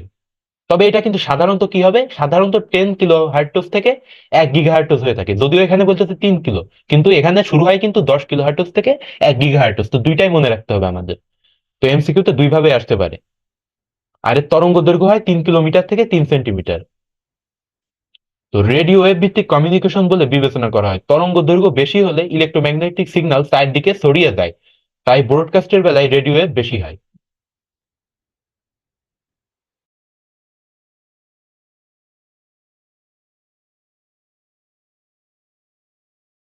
প্রথম প্রথম সারির যে ডিভাইস গুলো তখন ব্যবহার হতো, বর্তমানে এই রেডিও ওয়েভের ব্যবহার কমে গেছে, অর্থাৎ তারবিহীন যোগাযোগে এটা ব্যবহার হতো। আর এর ফ্রিকোয়েন্সি যেটা, রেডিও ওয়েভের ফ্রিকোয়েন্সি তো কম, আমরা দেখলাম মাইক্রোওয়েভ বা ইনফ্রারেডের তুলনায় এর ফ্রিকোয়েন্সি ব্যান্ড কিন্তু কম। আর এটা কি শূন্য বা বায়ু মাধ্যমে চলাচল করে। আর মাইক্রোওয়েভটা আমাদের একটু ভালোভাবে পড়ার দরকার আছে। সেটা হচ্ছে কি, একটা মাইক্রোওয়েভ হচ্ছে টেরিস্টেরিয়াল মাইক্রোওয়েভ আছে, আর হচ্ছে স্যাটেলাইট মাইক্রোওয়েভ। তো মাইক্রোওয়েভের ক্ষেত্রে হয় কি, আগে প্রথমে আমরা আহ, এর যে ডেফিনিশনটা এটা তো আমরা শুরুতেই পড়ছিলাম, কিন্তু এটা হচ্ছে 1 গিগাহার্টজ থেকে 100 গিগাহার্টজের ভিতরে ইলেকট্রোম্যাগনেটিক স্পেকট্রামের ফ্রিকোয়েন্সি ব্যান্ডকে বলে মাইক্রোওয়েভ। তো এখানে কিন্তু আমরা একটু ডিফারেন্ট দেখতেছি আর কি। তো যে মাইক্রোওয়েভের আমার সংজ্ঞা ছিল সেটা কি 300 মেগাহার্জ থেকে 300 গিগাহার্জ পর্যন্ত ফ্রিকোয়েন্সি ব্যান্ড ছিল আমার মাইক্রোওয়েভ, কিন্তু এখানে একটু ডিফারেন্ট ভাবে বললো আর কি, যে 1 গিগাহার্টজ থেকে 100 গিগাহার্টজ। তো এইটাও মনে রাখবো আমরা, আর শুরুর ওইটাও মনে রাখবো, যে 300 মেগাহার্জ থেকে 300 গিগাহার্টজ পর্যন্ত ফ্রিকোয়েন্সি ব্যান্ড মাইক্রোওয়েভ। তো এই যে ব্যান্ড গুলা কি মনে রাখা খুব কঠিন না, কারণ এই দেখেন মাইক্রোওয়েভেই কিন্তু মেগা মেগা হার্জ। তো এটা কি এম আছে, এখানেও এম আছে, তো এটা মনে রাখার কোনো ব্যাপার না, 300 মেগাহার্জ থেকে 300 গিগাহার্জ পর্যন্ত। তো এখানে যেটা টেরিস্টেরিয়াল মাইক্রোওয়েভের ক্ষেত্রে হয় কি, যে ট্রান্সমিটার রিসিভার এই দুইটাই কি কোনো একটা ছাদের উপর এটা স্থাপন করা হয়। আর এই টেরিস্টেরিয়াল মাইক্রোওয়েভ কি হয়, টেরিস্টেরিয়াল মাইক্রোওয়েভ হচ্ছে কোনো বাধা অতিক্রম করতে পারে না কিন্তু সামনে, তো এরা মুখোমুখি যায় যদি কোনো একটা মানে খোলামেলা স্থান থাকে, তাইলেই এরা ডেটা আদান প্রদান করতে পারে টেরিস্টেরিয়াল মাইক্রোওয়েভ। অর্থাৎ ট্রান্সমিটার আর রিসিভার দুইটাই সোজাসুজি থাকবে, আর এই ক্ষেত্রে কি দুইটাই ভূমিতে থাকবে।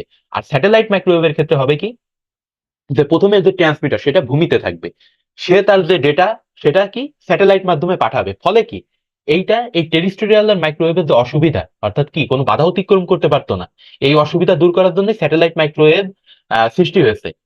কারণ কি, এটা বাধা অতিক্রম করতে পারে কিভাবে, প্রথমে স্যাটেলাইটে ডেটাটা ট্রান্সমিট করে, আর সেইটার ইমপ্লিফাই বা শক্তি বর্ধন করে সেই স্যাটেলাইট আবার পাঠিয়ে দেয় কার কাছে, রিসিভারের কাছে। তো এভাবেই স্যাটেলাইট মাইক্রোওয়েভটা কাজ করে থাকে আর কি। আর এই যে স্যাটেলাইট কোথায় স্থাপন করা হয়, তো স্যাটেলাইট সম্পর্কে আমাদের জানার দরকার আছে। তো চাঁদ পৃথিবীর কি আমাদের যে ন্যাচারাল যে উপগ্রহ, প্রাকৃতিক উপগ্রহ, সেটা হচ্ছে চাঁদ। আর আমরা যে স্যাটেলাইট গুলা পাঠাই এগুলা কি কৃত্রিম উপগ্রহ। তো এগুলা কোথায়, জিও স্টেশনারি সোলারটে স্থাপন করা হয়, অর্থাৎ কি ভূপৃষ্ঠ থেকে প্রায় 36,000 কিলোমিটার উপরে জিও স্টেশনারি যে সোলার আছে এইখানে স্থাপন করা হয়। আর এটা কি প্রদক্ষিণ করে, প্রদক্ষিণের মাধ্যমে এটা আমাদের যে কমিউনিকেশনে হেল্প করে আর কি।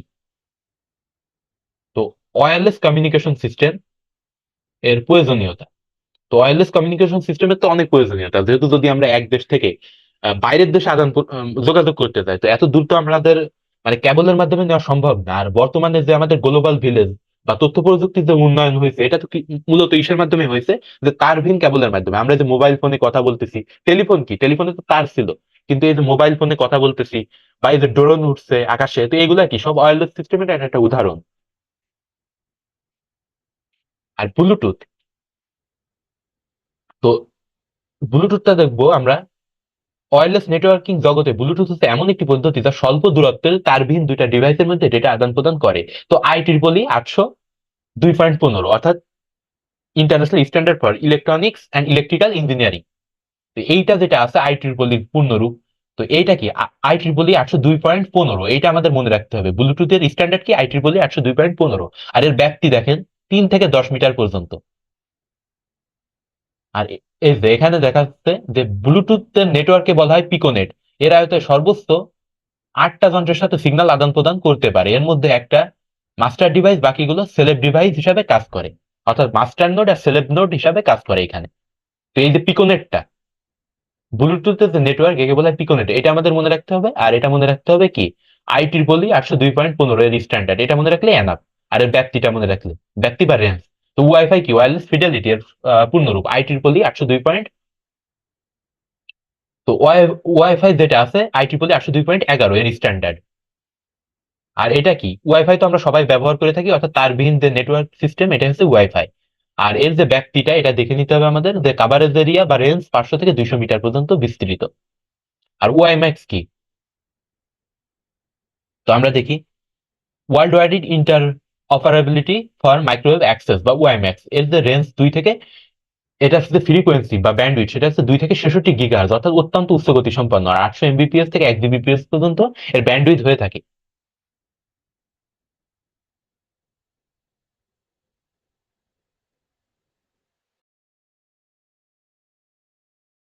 স্টেশন যেটি ইনডোর ডিভাইস এবং আউটডোর টাওয়ার নিয়ে আহ, গঠিত। তো প্রতিটি বেজ স্টেশনের কভারেজ এরিয়া 50 থেকে 80 কিলোমিটার। আর অ্যান্টেনা যুক্ত ওয়াইম্যাক্স রিসিভার যা কম্পিউটার সংযুক্ত ওয়্যারলেস নির্ভর করে। তো এই যে স্ট্যান্ডার্ড গুলা যা আমি বলছিলাম মুখস্থ, তো এগুলো আপনারা ভালো করে এখান থেকে পড়ে নেবেন। সেটা হচ্ছে দেখেন স্ট্যান্ডার্ড IEEE 802.15, আর এই যে ব্লুটুথের 15, ওয়াইফাই 11, ওয়াইম্যাক্স এর 16। আর ফ্রিকোয়েন্সি হবে 2.45 থেকে এত এত। আর স্পিড হবে, আর নেটওয়ার্ক হবে wireless personal area, wireless local area, wireless metropolitan area network. আর মোবাইল যোগাযোগ, তো মোবাইল কিভাবে কাজ করে এটা তো আমরা ভেবে দেখি না। তো মোবাইল যেটা, মোবাইল কি একটা ট্রান্সমিটার বলা যেতে পারে মোবাইল, আমরা যদি নর্মালি ভাবি। আর মুভেবল ডিভাইস, অর্থাৎ কি এটা চলাচল করতে পারে। কিন্তু এই যে মোবাইল, আমরা প্রথমে কি করি, একটা ডিজিট লিখি, লিখে অন্যজনকে কল করি। তো কেমনে সেটা নির্দিষ্ট ব্যক্তির কাছে সেই কলটা আমাদের চলে যায়, এটা একটা ব্যাপার এখানে। আর আমরা যে কথা বলি সেটা তো মাইক্রোফোনের সামনে যেটা কথা বলি, এটা কি, এটা হচ্ছে সাউন্ড সিগন্যাল দিই আমরা। তো সেটারে কি ডিজিটাল সিগন্যালের রূপান্তরের কাজটাও কিন্তু এই মোবাইল করে। তো মোবাইল, আমরা যদি ফর এক্সাম্পল আমরা যদি হাতের মোবাইলটার কথা চিন্তা করি, এটা আমাদের হাতের মোবাইল যদি হয়ে থাকে, তো আমরা যখন কথা বলবো প্রথমে, তো এই কথাটা আমাদের কে নিবে, মাইক্রোফোন রিসিভ করবে ওই কথাটা। মানে মাইক্রোফোনের মাধ্যমে ওটা ডিজিটাল সিগন্যালে রূপান্তর হবে। আর এর মাথায় যে এন্টেনা আছে, শুরুতেই বলছিলাম কি এটা একটা ট্রান্সমিটার বলছিলাম আমি। তো এন্টেনা আছে, এই এন্টেনা এটারে সিগন্যাল, ইলেকট্রোম্যাগনেটিক সিগন্যাল রূপে প্রেরণ করবে প্রথমে। এবার হবে কি, যে মোবাইলের যে ট্রান্সমিটার, এর তো এত ক্ষমতা নেই যে রোমিং করবে, অর্থাৎ কি পুরো বিশ্বে ছড়াই দেবে কথাটা, মানে বিশ্বে যাবে অথবা দূরবর্তী কোনো স্থানে পৌঁছাবে, এত ক্ষমতা তো আমার হাতের মোবাইলটা নাই। তো এই যে দূরত্বগুলো অতিক্রমে সাহায্য করবে কে, মোবাইল যে টাওয়ার। অর্থাৎ আমরা এই যে এন্টেনার মাধ্যমে যে সিগন্যালটা যাবে, সেটা টাওয়ার রিসিভ করে সেটারে আবার পাঠাই দিবে নিকটবর্তী টাওয়ারে। তো এইভাবে যেতে যেতে যখন গন্তব্যে পৌঁছে যাবে, তখন আমার মোবাইলে ওই যে সিগন্যালটা আসবে, ইলেকট্রিক সিগন্যালটা, ওইটা আবার মাইক্রোওয়েভ সিগন্যালে আমি কানে শুনতে পারবো। অর্থাৎ কি এটা ফুল ডুপ্লেক্স মোডে আমরা একই সাথে শুনতে পারবো। অর্থাৎ এর স্পিড হচ্ছে এত যে এর কোনো ডিলেই নাই, মানে ডিলে টাইম জিরো বলা যেতে পারে, এরকম হয়। তো মোবাইল এভাবে কাজ করে আর কি। তো বিভিন্ন প্রজন্মের যে মোবাইলের কথা বলা হচ্ছে, এই প্রজন্ম বলতে কি, তো প্রজন্ম বলতে মোবাইল ফোনের যে উন্নয়নের ধাপ, এগুলার বোঝায় প্রজন্ম। তো জেনারেশন, প্রজন্মের ইংলিশ তো জেনারেশন, এটা আমরা জানি। আর যে কোথাও যদি আমরা অ্যাব্রিভিয়েশন ফর্ম দেখি, এগুলা কিন্তু খুব ভালোভাবে আমরা পড়ে ফেলবো সাথে সাথে। এনটিটিসির পূর্ণরূপ কি, Nippon telegraph and telephone corporation. এর যে মোট 5টা প্রজন্মে ভাগ করা হয়েছে। অর্থাৎ প্রথম প্রজন্ম বলতে কি, টেলিফোন বাদ হয়ে যখন আমরা মোবাইল ফোনের জগতে পৌঁছালাম, অর্থাৎ মুভেবল ডিভাইসে কথা বলা শুরু করলাম, তখন ফার্স্ট যখন ছিল, তখন এই যে মোবাইল, এই যে, তো অ্যারিকসন মোবাইলের মতো অনেকটা দেখতে, মানে ওয়াকি টকির মতো লাগছে এগুলা দেখতে। তো এইগুলাই কি রেডিও সিগন্যাল ব্যবহার করা হতো, সিগন্যাল হিসেবে কি ব্যবহার করা হতো? Only radio signal. আর এইগুলা তো শুধুমাত্র অনলি কথা বলা যেত। বাট এর পরবর্তীতে এসে কি হলো, কিন্তু এই যে আমাদের এইগুলা কিন্তু খুব মনে রাখতে হবে যে সিগন্যাল কি ব্যবহার হতো। এখানে সিগন্যাল ব্যবহার হতো রেডিও সিগন্যাল। আর 1979 থেকে 1990, এগুলা কি আমার এক্সাক্ট মনে রাখা লাগবে? না, এই যে সালগুলা, প্রজন্মের সালগুলা কিন্তু এক্সাক্ট মনে রাখা লাগবে না। অর্থাৎ এক এক জায়গায় এইগুলা কিন্তু ডিফারেন্ট ডিফারেন্ট দেওয়া আছে। সো আমার এই যে প্রজন্মগুলো, এই প্রজন্মগুলো কিন্তু মনে রাখার দরকার নেই আলাদা করে।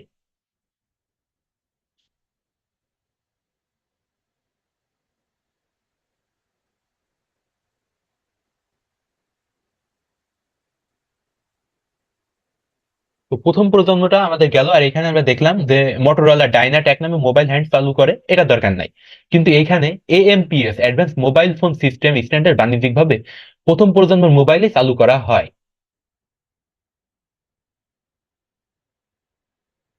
তো প্রথম প্রজন্মের যে মোবাইল ফোন ছিল, এগুলা কোন কোন দেশে এইটা প্রথম কিন্তু চালু হয়েছিল? ডেনমার্ক, ফিনল্যান্ড, নরওয়ে, এইসব দেশে কিন্তু এগুলা চালু হয়েছিল। আর এখানে ফ্রিকোয়েন্সি যেটা ছিল, চ্যানেল অ্যাক্সেস পদ্ধতি, এখানে দেখেন মেনশন করা নাই। কিন্তু আমাদের কিন্তু এই চ্যানেল অ্যাক্সেস পদ্ধতিটা খুবই গুরুত্বপূর্ণ।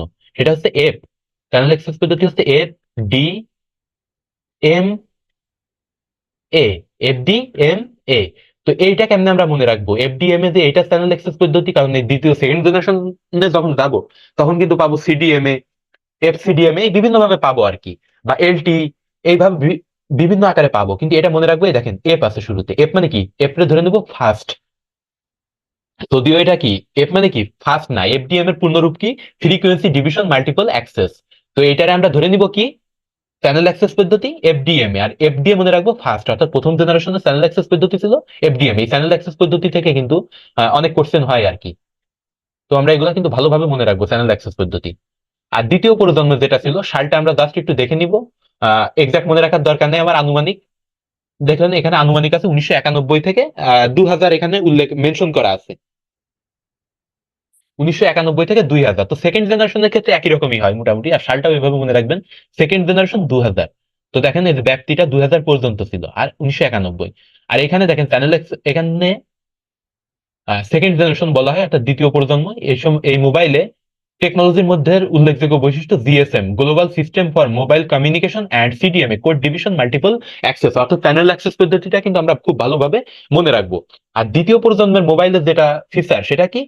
স্বল্প পরিসরে ব্রাউজিং করা যেত এখানে। আর অনেক সময় কি ফেসবুকের নর্মাল ভার্সন চালানো যেত। তো ব্রাউজিং যেখানে করা যায় সেখানে তো নর্মাল ভার্সন চালানো যায়। তো আমরা মেনলি মনে রাখবো ব্রাউজিং করা যেত আর কি, স্বল্প পরিসরে ব্রাউজিং করা যেত। আর মেসেজ যে ফ্যাসিলিটিটা, মেসেজের যে প্রথম যে ফিচারটা, এটা কিসে আসে? মাল্টিমিডিয়া মেসেজ বা মেসেজ এর যে প্রচলন, এটা কিন্তু দ্বিতীয় প্রজন্ম থেকেই শুরু হয় আর কি। তৃতীয় প্রজন্ম, এই দেখেন এবার চ্যানেল অ্যাক্সেস পদ্ধতিটা নিয়ে খুব ভালোভাবে। তো HSPA আর WCDMA, wide band code division multiple access. তো চতুর্থ প্রজন্ম আর তৃতীয় প্রজন্ম, তৃতীয় প্রজন্মটা আমরা একটু স্কিপ করে গিয়েছি। তো তৃতীয় প্রজন্মের যেটা আছে আমাদের, তো তৃতীয় প্রজন্মে হলো কি, যে আমরা যে ইন্টারনেট ব্রাউজিং এর যে সুবিধা বা ভিডিও কল, তো এইগুলো আমরা করতে পারলাম কিসের মাধ্যমে? সেটা হচ্ছে তৃতীয় প্রজন্ম বা থার্ড জেনারেশনের যে মোবাইলের মাধ্যমে আমরা এটা করতে পারলাম প্রথমে। তো এইখানে এই যে লাইনটা আমাদের খুব ভালোভাবে মনে রাখতে হবে, সেটা হচ্ছে দ্বিতীয় প্রজন্ম হতে যখন তৃতীয় প্রজন্মে উত্তীর্ণ হলো, তখন তৃতীয় প্রজন্মের মোবাইলে সার্কিট সুইচিং বা ডেটা ট্রান্সমিশনের পরিবর্তে প্যাকেট ডেটা ট্রান্সমিশনের ব্যবহার শুরু হয়। তো এটা কিন্তু খুব ইম্পর্টেন্ট একটা লাইন, আমরা এটা মুখস্থ রাখবো আর কি। তো সার্কিট সুইচিং বা পদ্ধতিতে নেটওয়ার্কিং রিসোর্স বা ব্যান্ডউইথ বিভিন্ন অংশ বা পার্টে বিভক্ত হয় এবং বিভিন্ন গন্তব্যে পৌঁছে যায় আর কি।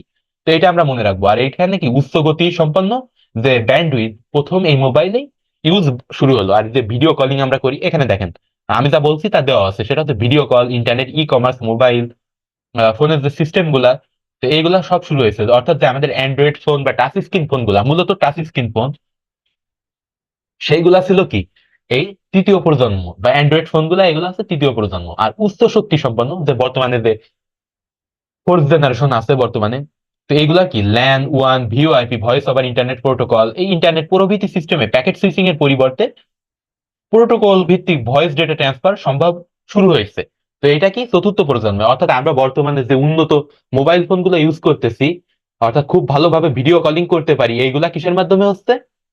এইগুলা হচ্ছে আমাদের চতুর্থ প্রজন্ম বা ফোর্থ জেনারেশনের মোবাইল ফোনের মাধ্যমে। আর পঞ্চম প্রজন্মটা আমরা দেখে নিই, ফার্স্ট জেনারেশন খুবই উন্নত, এটার আমরা কিন্তু আমাদের হাতে পৌঁছায়নি এখনো। তো 5G বা পঞ্চম জেনারেশনের mobile phone network system mobile ফোনের অত্যাধুনিক ও সর্বশেষ সংস্করণ। এই ধরনের mobile phone network world wide wireless web বা ডব্লিউডব্লিউডব্লিউ নামে পরিচিত। তো দেখি এখানে মোবাইল ফোনের স্ট্যান্ডার্ড গুলো হচ্ছে কি এইগুলা। তো এইগুলা খুব ভাবে মনে রাখার দরকার নেই, আমার শুধু এখানে যেটা মনে রাখতে হবে আর কি, মানে চ্যানেল অ্যাক্সেস পদ্ধতি চতুর্থ প্রজন্মের সেটা কি ছিল? এলটিই। চতুর্থ প্রজন্মেরটা কি আমরা ভুলে গেছি? না, ভোলা যাবে না কিন্তু। এলটিই চ্যানেল অ্যাক্সেস পদ্ধতি ছিল, এলটিই। দেখেন এখানে এলটিই ওরা উল্লেখ করে নাই, কিন্তু আমাদের কিন্তু মনে রাখতে হবে। অর্থাৎ এলটিই এর পূর্ণরূপ কি? লং টার্ম ইভলিউশন, যেটা এটা হচ্ছে চ্যানেল অ্যাক্সেস পদ্ধতি ছিল। আর পঞ্চম প্রজন্মের যে মোবাইল ফোন আছে আমাদের, তো এটা কি খুবই একটা উন্নত পঞ্চম প্রজন্মের। তো এটা আমরা এখান থেকে প্লেন করে নিব আর কি। দেখেন ইতিমধ্যে 2018 সালে শীতকালীন অলিম্পিক গেমসে দক্ষিণ কোরিয়া 5G নেটওয়ার্ক ব্যবহার করে প্রাথমিকভাবে প্রদর্শন করে সফলতা দেখিয়েছে। অর্থাৎ কি, এটা এখনো খুব সহজলভ্য হয়ে পারিনি, বাট এগুলা ব্যবহার হচ্ছে কোথায়? যে রকেট লঞ্চিং সিস্টেম বা বিভিন্ন যেখানে উচ্চ গতি সম্পন্ন ডেটা ট্রান্সমিশন দরকার, সেই সব জায়গায় কিন্তু ব্যবহার হচ্ছে, কিন্তু আমাদের হাতে কিন্তু এখানে পৌঁছায়নি এখনো। আর কম্পিউটার যে নেটওয়ার্কিং, অর্থাৎ বিশ্বজুড়ে যতগুলো কম্পিউটার নেটওয়ার্ক, অর্থাৎ যে ইন্টারনেটের যে নেটওয়ার্কিং সিস্টেম এর সাথে একে অপরের সাথে সংযুক্ত হয়, এটাই বলতেছে কম্পিউটার নেটওয়ার্কিং। তো নেটওয়ার্কিং এর যে ধারণা সেটা আমরা কি জাস্ট একবার দেখে নিব। তো এই যে আমরা মোবাইল ফোন বা কম্পিউটারের মাধ্যমে অডিও, ভিডিও, টেক্সট, মেসেজ বিনিময় করে থাকি, এই কোন রকম সংযোগ ব্যতি রেখে কম্পিউটার থেকে কম্পিউটারে ডেটা বিনিময় সম্ভব। তবে এই ধরনের তথ্য আদান প্রদান বা বিনিময়ের ক্ষেত্রে বিভিন্ন ধরনের ডিভাইস ব্যবহার করতে হয়। তাই কম্পিউটার নেটওয়ার্ক বলতে আমরা ভৌগোলিক সীমাবদ্ধতা বজায় রেখে একাধিক কম্পিউটারের মধ্যে তথ্য আদান প্রদানকে বুঝি। তো আমরা এটা বুঝতে পারছি নেটওয়ার্কিং এর ধারণা। আর দেখেন কম্পিউটার নেটওয়ার্কিং এর ফলে কি কি শেয়ার করা যায় আর কি। তো আমার এইটা কিন্তু খুব ইম্পর্টেন্ট, আমরা এইটারে লাস্টে আর এটা এভাবে দেখে মনে করি যে এটা গুরুত্বপূর্ণ না, যেহেতু এখানে কোনো চিত্রও নাই, বাট এটা কিন্তু অনেক ইম্পর্টেন্ট। ইনফরমেশন রিসোর্স শেয়ার করা যায়, সফটওয়্যার রিসোর্স শেয়ার করা যায়, আর হার্ডওয়্যার রিসোর্স শেয়ার করা যায়। অর্থাৎ কি, একই হার্ডওয়্যার অনেকজন ইউজ করতে পারবে, তো সেটা করা যায়। সফটওয়্যার রিসোর্স শেয়ার করা যায়, ইনফরমেশন রিসোর্স শেয়ার করা যায়। তো দেখি যে কোনো বিষয়ে বিভিন্ন ধরনের ইনফরমেশন পাওয়ার জন্য এখন সবাই ইন্টারনেটের বিভিন্ন ওয়েবসাইট সার্চ করে, কিংবা একই প্রতিষ্ঠানের বিভিন্ন শাখার মধ্যে কম্পিউটার নেটওয়ার্কিং এর দ্বারা তাৎক্ষণিকভাবে তথ্য আদান প্রদান দ্রুত ও সহজে করে থাকে। এটা কি ইনফরমেশন রিসোর্স শেয়ারের একটা উদাহরণ। আর সফটওয়্যার রিসোর্স কেমন করা যায়? যে একটা সফটওয়্যার যদি নেটওয়ার্কভুক্ত সকল কম্পিউটার ব্যবহার করতে পারে, অর্থাৎ কোরাই না করে একটা কম্পিউটার যদি সকল নেটওয়ার্ক ব্যবহার করতে পারে, তাহলে সেইভাবে হবে সফটওয়্যার রিসোর্স শেয়ার। আর হার্ডওয়্যার রিসোর্স শেয়ার হবে কেমনে? যে যদি এমন হয় যে বিভিন্ন অফিস আছে বা ব্যাংক আছে বা কম্পিউটার ল্যাব বা সাইবার ক্যাফেতে আমরা দেখতে পাই যে অনেক কম্পিউটার নেটওয়ার্কিং সুবিধা দ্বারা একটা প্রিন্টার সবাই ব্যবহার করতেছে। অর্থাৎ অফিস যদি অনেক বড় হয়, বাট আমি যদি একটা হার্ডওয়্যার দিয়ে সবগুলো কাজ মিটাই ফেলতে পারি, তো এটা হার্ডওয়্যার রিসোর্সের আমার ফ্যাসিলিটি বা অ্যাডভান্টেজ।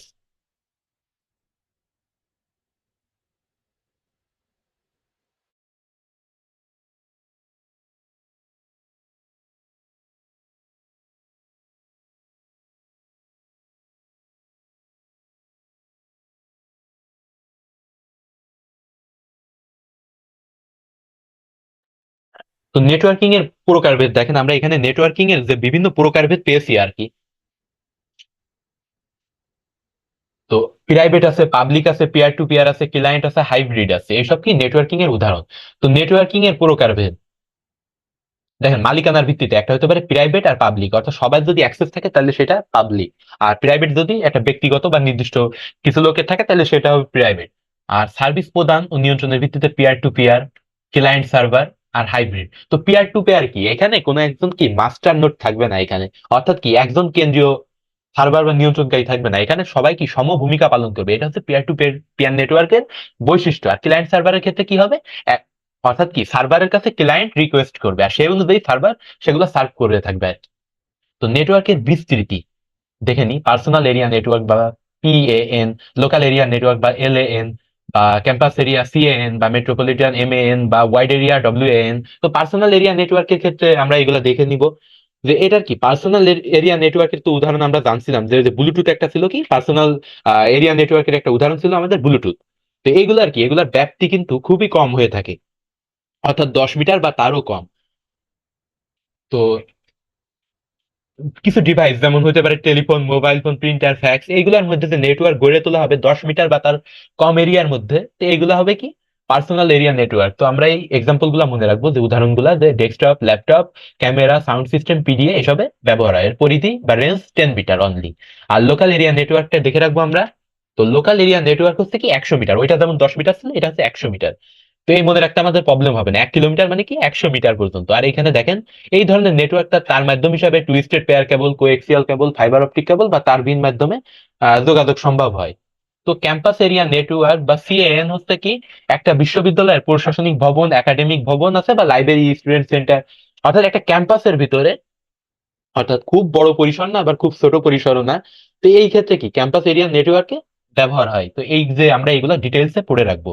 তো 1 থেকে 500 কিলোমিটার এরিয়া পর্যন্ত একটা বিশ্ববিদ্যালয়ের মতো বড় অফিস বা কমপ্লেক্সের একাধিক ভবনে, তো এইটা ক্যাম্পাস এরিয়া নেটওয়ার্ক ব্যবহার হয় আর কি। তো মেট্রোপলিটন এরিয়া নেটওয়ার্ক যেটা আছে আমাদের, তো মেট্রোপলিটন এরিয়া নেটওয়ার্ক এটা আমরা দেখে রাখবো এমএএন। তো বড়, দেখি আর এই এই উদাহরণগুলো আমরা মনে রাখবো, যে একটা শহর বা ছোট অঞ্চল জুড়ে, এলাকা জুড়ে, এরকম বড় এলাকার বিভিন্ন স্থানে অনেকগুলো কম্পিউটার নিয়ে এমএএন গঠিত হয়। এটা প্রায় কি 50 কিলোমিটার দূরত্ব পর্যন্ত নেটওয়ার্ক থাকতে পারে। আর এইগুলা কি ডব্লিউএমএন, ওয়্যারলেস মেট্রোপলিটন এরিয়া নেটওয়ার্ক, এক্ষেত্রে বলা হবে। আর এই নেটওয়ার্ক ডিভাইস কি কি ব্যবহার হবে এখানে, router, sweeper, hub, bridge, gateway, এইসব নেটওয়ার্ক ব্যবহার হবে। তো router, switch, bridge, gateway, hub এগুলা কি, তো এইগুলো আপনারা যদি মানে মানে ইংলিশ মানেটা শুধু যদি ধরতে পারেন তাহলে এমনি বুঝতে পারবেন যে এগুলা কি। সুইচ, দেখেন সুইচ কি আমরা নিয়ন্ত্রণের কাজে ব্যবহার করি, তো সুইচের কাজটা সেম তাই হবে।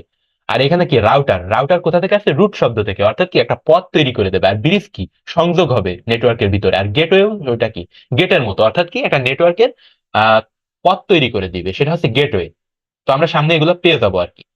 তো আমি শুরুতে তো বলছিলাম এগুলা দেখেন, পিয়ার টু পিয়ার এরিয়া আর ক্লায়েন্ট সার্ভার, এটা বলছিলাম কি পিয়ার টু পিয়ারে কেউ কি ডেডিকেটেড সার্ভার থাকে না, এখানে কি প্রত্যেকেই প্রত্যেকের কাজ সমভাবে করে। দেখেন পৃথক সার্ভার কম্পিউটার ব্যতীত দুই বা ততোধিক কম্পিউটারের মধ্যে রিসোর্স শেয়ার করার জন্য যে নেটওয়ার্ক, তাই হচ্ছে পিয়ার টু পিয়ার, অর্থাৎ নিজেদের মধ্যে রিসোর্স শেয়ার। বাট ক্লায়েন্ট সার্ভারটা দেখবেন একাধিক ক্লায়েন্ট বা ওয়ার্ক স্টেশন, অর্থাৎ কি যারা রিকোয়েস্ট পাঠিয়েছে তারা, সেই নোটগুলো একটা কেন্দ্রীয় সার্ভার সমন্বয়ে ক্লায়েন্ট সার্ভার নেটওয়ার্ক তৈরি হয়। অর্থাৎ কি একজন থাকবে মাস্টার, অর্থাৎ যে ক্লায়েন্টদের সার্ভ করে থাকবে। এখানে সার্ভার কম্পিউটারে কেন্দ্রীয়ভাবে ডেটা জমা রাখা হয় এবং ডেটা নেটওয়ার্কে অবস্থিত ক্লায়েন্ট কম্পিউটার কর্তৃক রিসোর্স হিসেবে শেয়ার করা হয় এবং সার্ভার বেস নেটওয়ার্ক বলা হয় এটা। তো এগুলা কি আমরা ডাইরেক্ট মনে রাখবো। আর সেন্ট্রালাইজড আমরা কি, সেন্ট্রাল মানে কি কেন্দ্র, তো কেন্দ্রভুক্ত থাকবে। এখানে দেখেন সার্ভার কি কেন্দ্রে আছে আর সবাই কি চারিদিকে ছড়িয়ে আছে, এটা হচ্ছে সেন্ট্রালাইজড নেটওয়ার্ক। তো মানেটা মনে রাখলে তো হবে আমাদের। আর ডিস্ট্রিবিউটেড দেখেন বিতরণ করা আছে একে অপরের সাথে। তো সেন্ট্রালাইজটা আমরা বুঝতে পারবো, এখন ডিস্ট্রিবিউটেডটা একবার করে নিব জাস্ট। এই ধরনের নেটওয়ার্ক পরস্পর সংযুক্ত কিছু ওয়ার্ক স্টেশন, টার্মিনাল, বিভিন্ন শেয়ার্ড স্টোরেজ আর বিভিন্ন ইনপুট ও আউটপুট ডিভাইসের সাথে যুক্ত থাকে দেখেন। তো সিটোটা একবার দেখে নেবেন আর সাথে দেখে নেবেন ডেফিনেশন গুলা। আর হাইব্রিড নেটওয়ার্ক কেমন হয়, এটা মূলত পিয়ার টু পিয়ার ও ক্লায়েন্ট সার্ভার নেটওয়ার্কের সমন্বয়ে গঠিত। অর্থাৎ কি পিয়ার টু পিয়ার আর ক্লায়েন্ট দেখেন একের অধিক যখন হয় তখন তারে বলি আমরা হাইব্রিড, অর্থাৎ একের অধিকের যখন বৈশিষ্ট্য নেই সে তাকে বলা হয় হাইব্রিড। এখানে কারণ নিছে পিয়ার টু পিয়ার আর ক্লায়েন্ট সার্ভার দুইজনেই নিছে। আর নেটওয়ার্কের মালিকানার ভিত্তিতে, আচ্ছা মালিকানার ভিত্তিতে, তো একটা হচ্ছে কি প্রাইভেট নেটওয়ার্ক আছে আর একটা আছে কি পাবলিক নেটওয়ার্ক। তো মালিকানার ভিত্তিতে প্রাইভেট আর পাবলিক দুই নেটওয়ার্কে ভাগ হয় আর কি। তো এখানে দেখি প্রাইভেট নেটওয়ার্ক কোনগুলো হবে, প্রাইভেট নেটওয়ার্ক হবে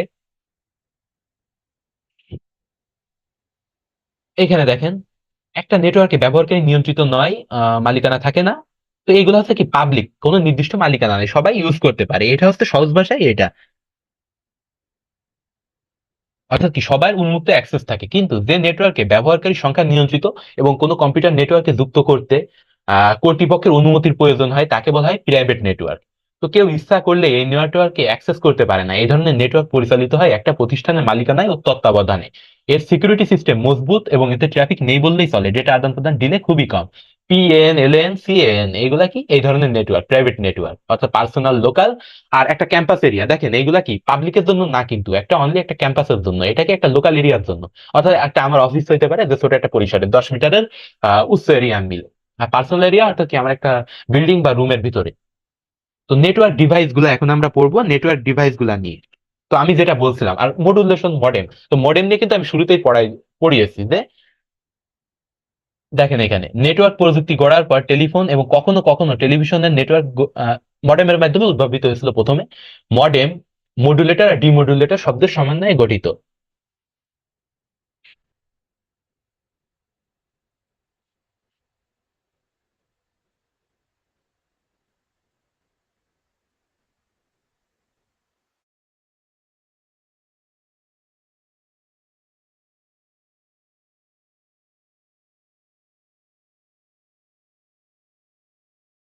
মডুলেটর আর ডিমডুলেটর থেকে। অর্থাৎ মডুলেশন কি, অর্থাৎ ডিজিটালকে অ্যানালগ সিগন্যালে রূপান্তরিত করারে বলে মডুলেশন। অর্থাৎ আমরা যখন কোনো ট্রান্সমিটারের মাধ্যমে পাঠাই, তো তখন তাকে কি মোডেমের মাধ্যমে তাকে প্রথমে মডুলেশন করে সেটাকে পাঠানো লাগে। তো এটা কি ডিজিটালকে অ্যানালগ সিগন্যালে রূপান্তর করা। আর ডিমডুলেটর অর্থাৎ কি অ্যানালগ সিগন্যালকে ডিজিটাল সিগন্যালে রূপান্তর করা হচ্ছে কি ডিমডুলেশন। আর হাব, হাব কি, হাবের সাথে কিন্তু আমরা সবাই পরিচিত। আমরা যে ইউএসবি কেবল গুলো আমাদের কম্পিউটার থেকে দেখা যাচ্ছে আমাদের দুইটা মোবাইল একসাথে কানেক্ট করবো, সেক্ষেত্রে কি আমরা হাব ব্যবহার করে থাকি। তো এই যে হাব, হাব কি একটা কি তাহলে অ্যাক্সেসের সুযোগ তৈরি করে দেয়। অর্থাৎ হাব কি এমন একটা নেটওয়ার্ক ডিভাইস যার এক বা একাধিক পোর্ট থাকে, ঠিক আছে, এক বা একাধিক পোর্ট থাকে। অর্থাৎ কি কম্পিউটারে কি আমার যে কোনো ডেস্কটপে পোর্ট সীমিত, কিন্তু আমার যদি বেশি প্রয়োজন হয় বা আমার যদি নষ্ট হয়ে যায় পোর্ট কম্পিউটার, তখন কি হাব আমরা ব্যবহার করি। তো কম্পিউটারের সংখ্যার উপর হাবের ক্ষমতা নির্ভর করে। আর হাব কিন্তু দুই ভাগ, একটা হচ্ছে সক্রিয় হাব আর নিষ্ক্রিয় হাব, এই দুটা কিন্তু আমাদের মনে রাখতে হবে। অর্থাৎ যে হাব সক্রিয় হাব বা অ্যাক্টিভ কোনটা, যে হাব হচ্ছে কি সংকেত যে সিগন্যালের মান বৃদ্ধি করতে পারবে সেটা হচ্ছে অ্যাক্টিভ হাব যেটা। আর নিষ্ক্রিয় বা ডিঅ্যাক্টিভ হাব কোনটা হবে, যেটা কি সিগন্যাল এর মান কি হ্রাস বৃদ্ধি করতে পারে না, এটা হচ্ছে বৃদ্ধি করতে পারে না, এটা হচ্ছে ইনঅ্যাক্টিভ যে বা নিষ্ক্রিয় হাব। আর সুইচ, এই হাবের মতোই হচ্ছে সুইচ আছে, কিন্তু সুইচ কি একটু গাইডেড, অর্থাৎ নির্দিষ্ট দিকে। অর্থাৎ আমি এক্সাক্ট কোথায় ডেটাটা পাঠাইতে চাচ্ছি বা সিগন্যাল ট্রান্সমিট করতে চাচ্ছি সেগুলো করতে পারবো, এটা হচ্ছে সুইচ। তো সুইচ কি একটু উন্নত। আর দেখেন সংঘর্ষ এড়ানোর জন্য এমএসি মিডিয়া অ্যাক্সেস কন্ট্রোল ব্যবহার করা হয়। আর সুইচের পোর্টের সংখ্যা 18, 16, 24, 48 পর্যন্ত হয়ে থাকে, মানে বিভিন্ন বিভিন্ন ধরনের আমরা ফিচারের পেয়ে থাকি আর কি। তো নেটওয়ার্ক করার জন্য বর্তমানে হাবের পরিবর্তে সুইচ ব্যবহার হয়, কারণ কি হাবের সাথে সুইচের তেমন কোনো পার্থক্য নেই। তবে বুদ্ধিমত্তা কার রয়েছে, সুইচের রয়েছে। যেমন রাউটারের যেমন বুদ্ধিমত্তা থাকে, তেমনি সুইচের বুদ্ধিমত্তা আছে। আর সুইচ কিন্তু উন্নত নিয়ন্ত্রণের ক্ষেত্রে সুইচ ব্যবহার হয়। শুরুতে কিন্তু আমি বলছিলাম যে সুইচের কাজটা যেমন আমরা লাইট অন অফ করি নিয়ন্ত্রণ করি, ঠিক তেমনি ডেটা আদান প্রদানের ক্ষেত্রে কিন্তু সুইচটাই নিয়ন্ত্রণের কাজটা করা যায়। ওই একই হাবের উন্নত ভার্সন, বাট এটাই কি নিয়ন্ত্রণ করা যায়। আর রাউটার কি একটা রুট, রুট শব্দ থেকে আসছে রাউটার, অর্থাৎ কি দেখেন আমরা যখন বাসায় ওয়াইফাই নিই সাথে সাথে কি আমরা ব্যবহার করতে পারি, পারি না। তো আমাদের কি ওইটা ব্যবহার করতে গেলে আমাদের একটা রাউটার লাগে যে ছড়াই দেয় বা রুট তৈরি করে দেয়। তো সেটা হচ্ছে কি রাউটারের কাজ।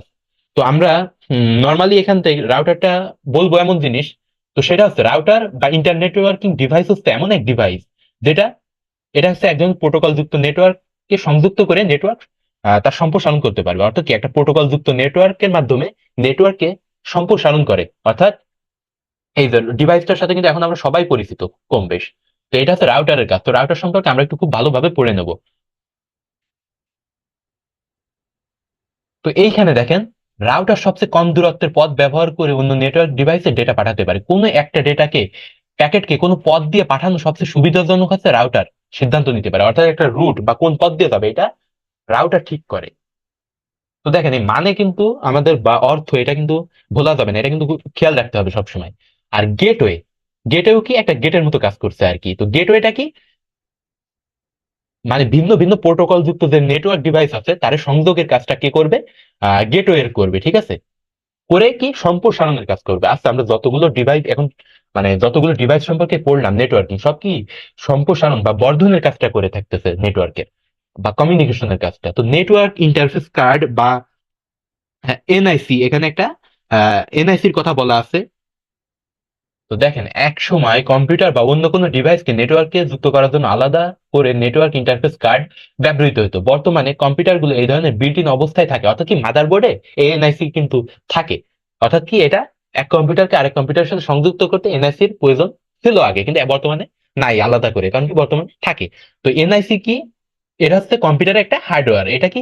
Network interface controller. এর পূর্ণরূপ কি? নেটওয়ার্ক ইন্টারফেস কন্ট্রোলার বা নেটওয়ার্ক ইন্টারফেস কার্ড। এই দুইভাবেই কিন্তু এর মানে হয় আর কি। তো এইটা কি ব্যবহার করে? এটা হচ্ছে ম্যাক অ্যাড্রেস সংরক্ষণ করে। এটা ম্যাক অ্যাড্রেস সংরক্ষণ করে। তো নেটওয়ার্কিং এর যে কাজ, এটা কিন্তু আমরা খুব ভালোভাবে এখান থেকে পড়ে নিব। তো দেখেন, এখানে নেটওয়ার্ক যুক্ত ডিভাইসগুলোর মধ্যে ডেটা আদান প্রদানে সহায়তা করে, রিসোর্সের সঠিক ব্যবস্থাপনা সম্পাদন করে, ব্যবহারকারীর অ্যাক্সেস নিয়ন্ত্রণ, পর্যবেক্ষণ সমূহ, তার সময় আর্থিক সাশ্রয় ঘটানো, বিশ্বব্যাপী নেটওয়ার্কের সাথে কম সময়ের মধ্যে যোগাযোগ ব্যবস্থাকরণ, সার্ভার কম্পিউটার কর্মদক্ষতা ও যথাযথ ব্যবহার নিশ্চিত করা, ডেটার ব্যাকআপ রাখা ইত্যাদি কাজ করে থাকে। তো এখন আমরা আসবো টপোলজি। আচ্ছা, টপোলজিটা কি? টপোলজি হচ্ছে একটা ফিজিক্যাল কম্পোনেন্ট বা গঠন। আচ্ছা, নেটওয়ার্ক গুলো কিভাবে একজন আরেকজনের সাথে কানেক্টেড বা বিন্যস্ত, এটা কে বলবে? নেটওয়ার্ক টপোলজি এই গঠনটা বর্ণনা করবে আর কি। তো এটা কিন্তু খুবই একটা সহজ। আমরা যদি এর প্লেন কোনো, তো নেটওয়ার্ক টপোলজি হচ্ছে বিভিন্ন ডিভাইসের মধ্যে যে আন্তঃসংগঠন অর্থাৎ ইন্টার কানেক্টিভিটি, আর বিভিন্ন ডিভাইসের মধ্যে একে অপর কিভাবে ফিজিক্যালি মানে বিন্যস্ত আছে বা কানেক্টেড আছে, এইটাই বলে নেটওয়ার্ক টপোলজি। তো এখানে যদি কোনো টপোলজির সংজ্ঞা থাকে আমরা সেটা দেখে নিব, বাট আগে দেখি। দেখেন, এখানে 6 প্রকার টপোলজির কথা বলা আছে। তো আমরা যদি এখানে বাস টপোলজি, তো বাস টপোলজিটা কেমন? দেখেন, একটা মাত্র ব্যাকবোন বা কেবলের মাধ্যমে প্রতিটা যে নোড বা যে ক্লায়েন্ট কম্পিউটার আছে, তো সেই কম্পিউটার গুলো একে অপরের সাথে যুক্ত থাকবে। অর্থাৎ একটা ব্যাকবোন কেবলের মাধ্যমে, অর্থাৎ ডেটা ট্রান্সমিট হবে এই ব্যাকবোন কেবল দিয়ে। অর্থাৎ কখনো যদি এই ব্যাকবোন কেবল ক্ষতিগ্রস্ত হয়, তো সম্পূর্ণ ডেটা চলাচল কি ব্যাহত হয়ে যাবে। তো এইটা আমরা একটু জাস্ট একবার প্লেন পড়ে নিব। তো এই ধরনের টপোলজিতে একটা সংযোগ লাইনে সব ধরনের নোড অর্থাৎ কম্পিউটার ও অন্যান্য যন্ত্রপাতি বা ডিভাইস সংযুক্ত থাকে। এই প্রধান সংযোগকে লাইন বা বাস বলে। এই যে সংযোগটাকে কি বলা হচ্ছে? লাইন বা বাস। এটা একটা নেটওয়ার্কের ব্যাকবোন বা মেরুদণ্ড হিসাবে কাজ করে, ঠিক আছে? আর এর দুই প্রান্তে কি দুইটা টার্মিনেটর থাকে। তো নেটওয়ার্কের প্রতিটি নোড, আচ্ছা নোড বলতে কি? নোড বলতে কিন্তু আমরা বুঝাচ্ছি মোটামুটি যে ওই যে ডিভাইস গুলা, ঠিক আছে? আমরা বলতে পারি ডিভাইস, কম্পিউটার বা নোড, একটা ইউজ করতে পারি, সমস্যা হবে না। কারণ কম্পিউটার বলতে কিন্তু আমরা শুধু ডেস্কটপ সিপিইউ বা ল্যাপটপ বা সুপার কম্পিউটার এগুলাই বুঝি না। কম্পিউটার বলতে কিন্তু আমরা মূলত ডিভাইস বুঝি। তো যেগুলো গাণিতিক কাজ সম্পাদন করতে পারে, ঠিক এইভাবে নোটটাও এইভাবে ইউজ হয়। তো এক্ষেত্রে ডেটা প্রবাহ ব্যবস্থা হয় দ্বিমুখী। ডেটা পাঠানোর প্রয়োজন হলে প্রেরক কম্পিউটার ও লাইনে ডেটা পাঠিয়ে দেয়। প্রেরিত ডেটার সাথে প্রেরক শনাক্তের তথ্যও থাকে। বাসের সাথে সংযুক্ত অন্যান্য প্রতিটি কম্পিউটার বাসে প্রবাহিত হয় ডেটা পরীক্ষা দেখে। শুধু প্রাপক কম্পিউটার ডেটা গ্রহণ করে, অন্যগুলো এই ডেটা গ্রহণ থেকে বিরত থাকে।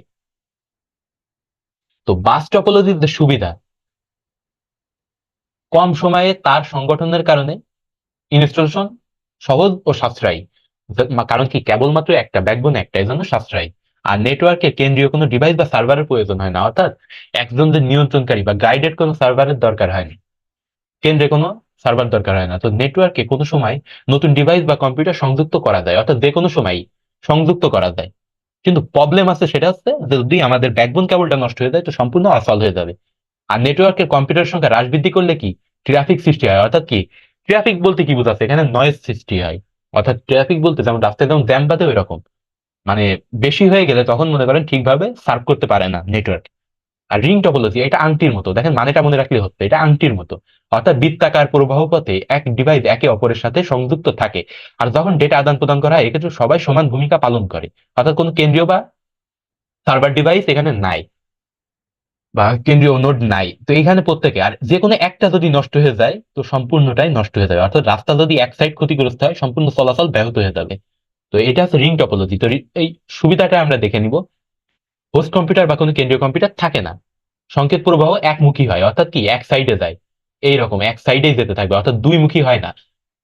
তারের পরিমাণ কম প্রয়োজন, তাই বাস্তবায়ন খরচ কম। অর্থাৎ দেখেন, তার তো একটা, এজন্য বাস্তবায়ন খরচ কম। আর রিং টপোলজিতে অসুবিধা ধীরগতির, বাড়ালে ডেটা ট্রান্সমিশনের সময় বেড়ে যায়। জটিল সফটওয়্যার দরকার হয় কার জন্য? এটা কিন্তু ইম্পর্টেন্ট লাইন, সেটা হচ্ছে রিং টপোলজির জন্য। আর স্টার টপোলজি, আচ্ছা স্টার কি? স্টারে বলা হচ্ছে কেন্দ্র, কেন্দ্রে যেটা থাকে এটা স্টার। দেখেন, একটা স্টারের মতো রূপ নিচ্ছে না পুরোটা? তো স্টার টপোলজিটা কিন্তু একটা হাব বা সুইচ ব্যবহার করা লাগে কেন্দ্রে। এই যে কেন্দ্রে যে আছে, এটা কিন্তু হাব বা সুইচ, এ কিন্তু নিয়ন্ত্রণ করে থাকবে সম্পূর্ণ নেটওয়ার্ককে। তো আপনারা এটা পড়ে নিবেন, আমি কিন্তু শুধু সুবিধা আর অসুবিধাটা একটু দেখাই দিব জাস্ট। সেটা হচ্ছে অপেক্ষাকৃত দ্রুত গতিতে ডেটা আদান প্রদান সম্ভব হয়। তো অপেক্ষাকৃত দ্রুত গতিতে ডেটা আদান প্রদান সম্ভব হয়, আর কোনো নোড বিচ্ছিন্ন বা অচল হলে নেটওয়ার্ক সচল থাকে। কিন্তু দেখেন, যে কোনো একটা যদি নষ্ট হয় সাইডের কোনো ক্ষতি হবে না, বাট যদি কেন্দ্রীয় সার্ভারটা নষ্ট হয় তাহলে সম্পূর্ণ সার্ভারই কিন্তু অচল হয়ে যাবে। আর ট্রি টপোলজি দেখেন, গাছের যে শাখা প্রশাখা, যেমন এই যে মূল, তারপরে দেখা যায় ডাল, এভাবে কি শাখা প্রশাখায় বিন্যস্ত হয়, ঠিক সেভাবে ট্রি টপোলজি শাখা প্রশাখায় বিন্যস্ত থাকে। আর প্রতিটি স্তরের তার পূর্ববর্তী স্তরের কম্পিউটারের হোস্ট হয়ে থাকে। যেমন এইটা, এইটা, এই দুইটার হোস্ট, আবার এই দুইটা, এইখানে যে তিনটা আছে তার হোস্ট। অর্থাৎ কি হোস্ট কি, যে সার্ভ করে। টি টপোলজির সুবিধা অসুবিধা এগুলো আমরা দেখে নিই। এখানে দেখেন, নেটওয়ার্কের কোনো একটা শাখা যদি নষ্ট হয় তাহলে সম্পূর্ণ নেটওয়ার্ক অচল হয়ে পড়ে না। আর কোনো নোড বিচ্ছিন্ন বা নতুন নোড সংযুক্ত করা হলে কার্যক্রম ব্যাহত হয় না। আর ডেটা নিরাপত্তা বেশি কাজ ট্রি টপোলজি, ডেটা নিরাপত্তা অনেক বেশি। আর মেশ টপোলজি, ম্যাশ, আচ্ছা এই মেশ টপোলজি কি ভেড়ার কথা বলতেছে? না, মেশ টপোলজি মানে কি? তো আমি কিন্তু বারবার বলতেছি আপনাদের যে ইংরেজিটা মনে রাখবেন, তো আমি বারবার মনে করাই দিচ্ছি এজন্য, আপনারা আশা করি মনে রাখছেন, কিন্তু তারপর মনে করাই দিচ্ছি এজন্য যে আইসিটি কিন্তু সংজ্ঞাটা মনে রাখতে হয় মূলত ইংলিশ দিয়ে। তো মেশ কি, মেশ মানে জাল। দেখেন এটা কি জালের মতো বুনন তৈরি হয়েছে না? অর্থাৎ একে অপরের সাথে এই যে নোট গুলা বা কম্পিউটার গুলা বা ডিভাইস গুলা একে অপরের সাথে ইন্টার কানেক্টেড, অর্থাৎ একে অপরের সাথে সংযুক্ত। তো এইখানে দেখেন, তো টপোলজিতে এন সংখ্যক নোডের জন্য n-1টি সংযোগের প্রয়োজন হয়। তো নেটওয়ার্কে মোট তারের সংখ্যা কত হবে?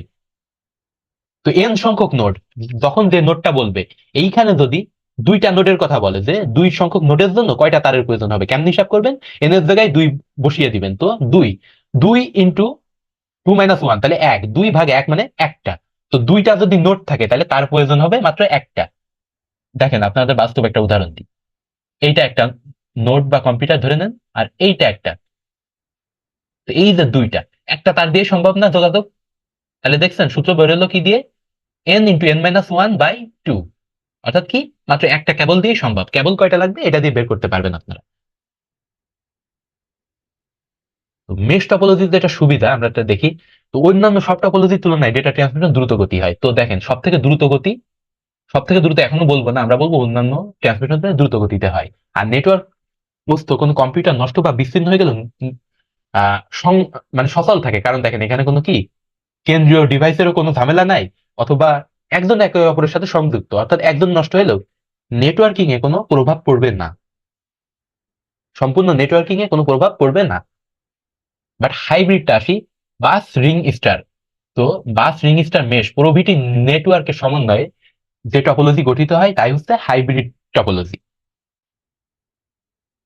অর্থাৎ কি, এটা কম্বিনেশন। হাইব্রিড কখন বলি? সংকর, অর্থাৎ যখন মিক্স হয় তখন আমরা তাকে হাইব্রিড বা সংকর বলি।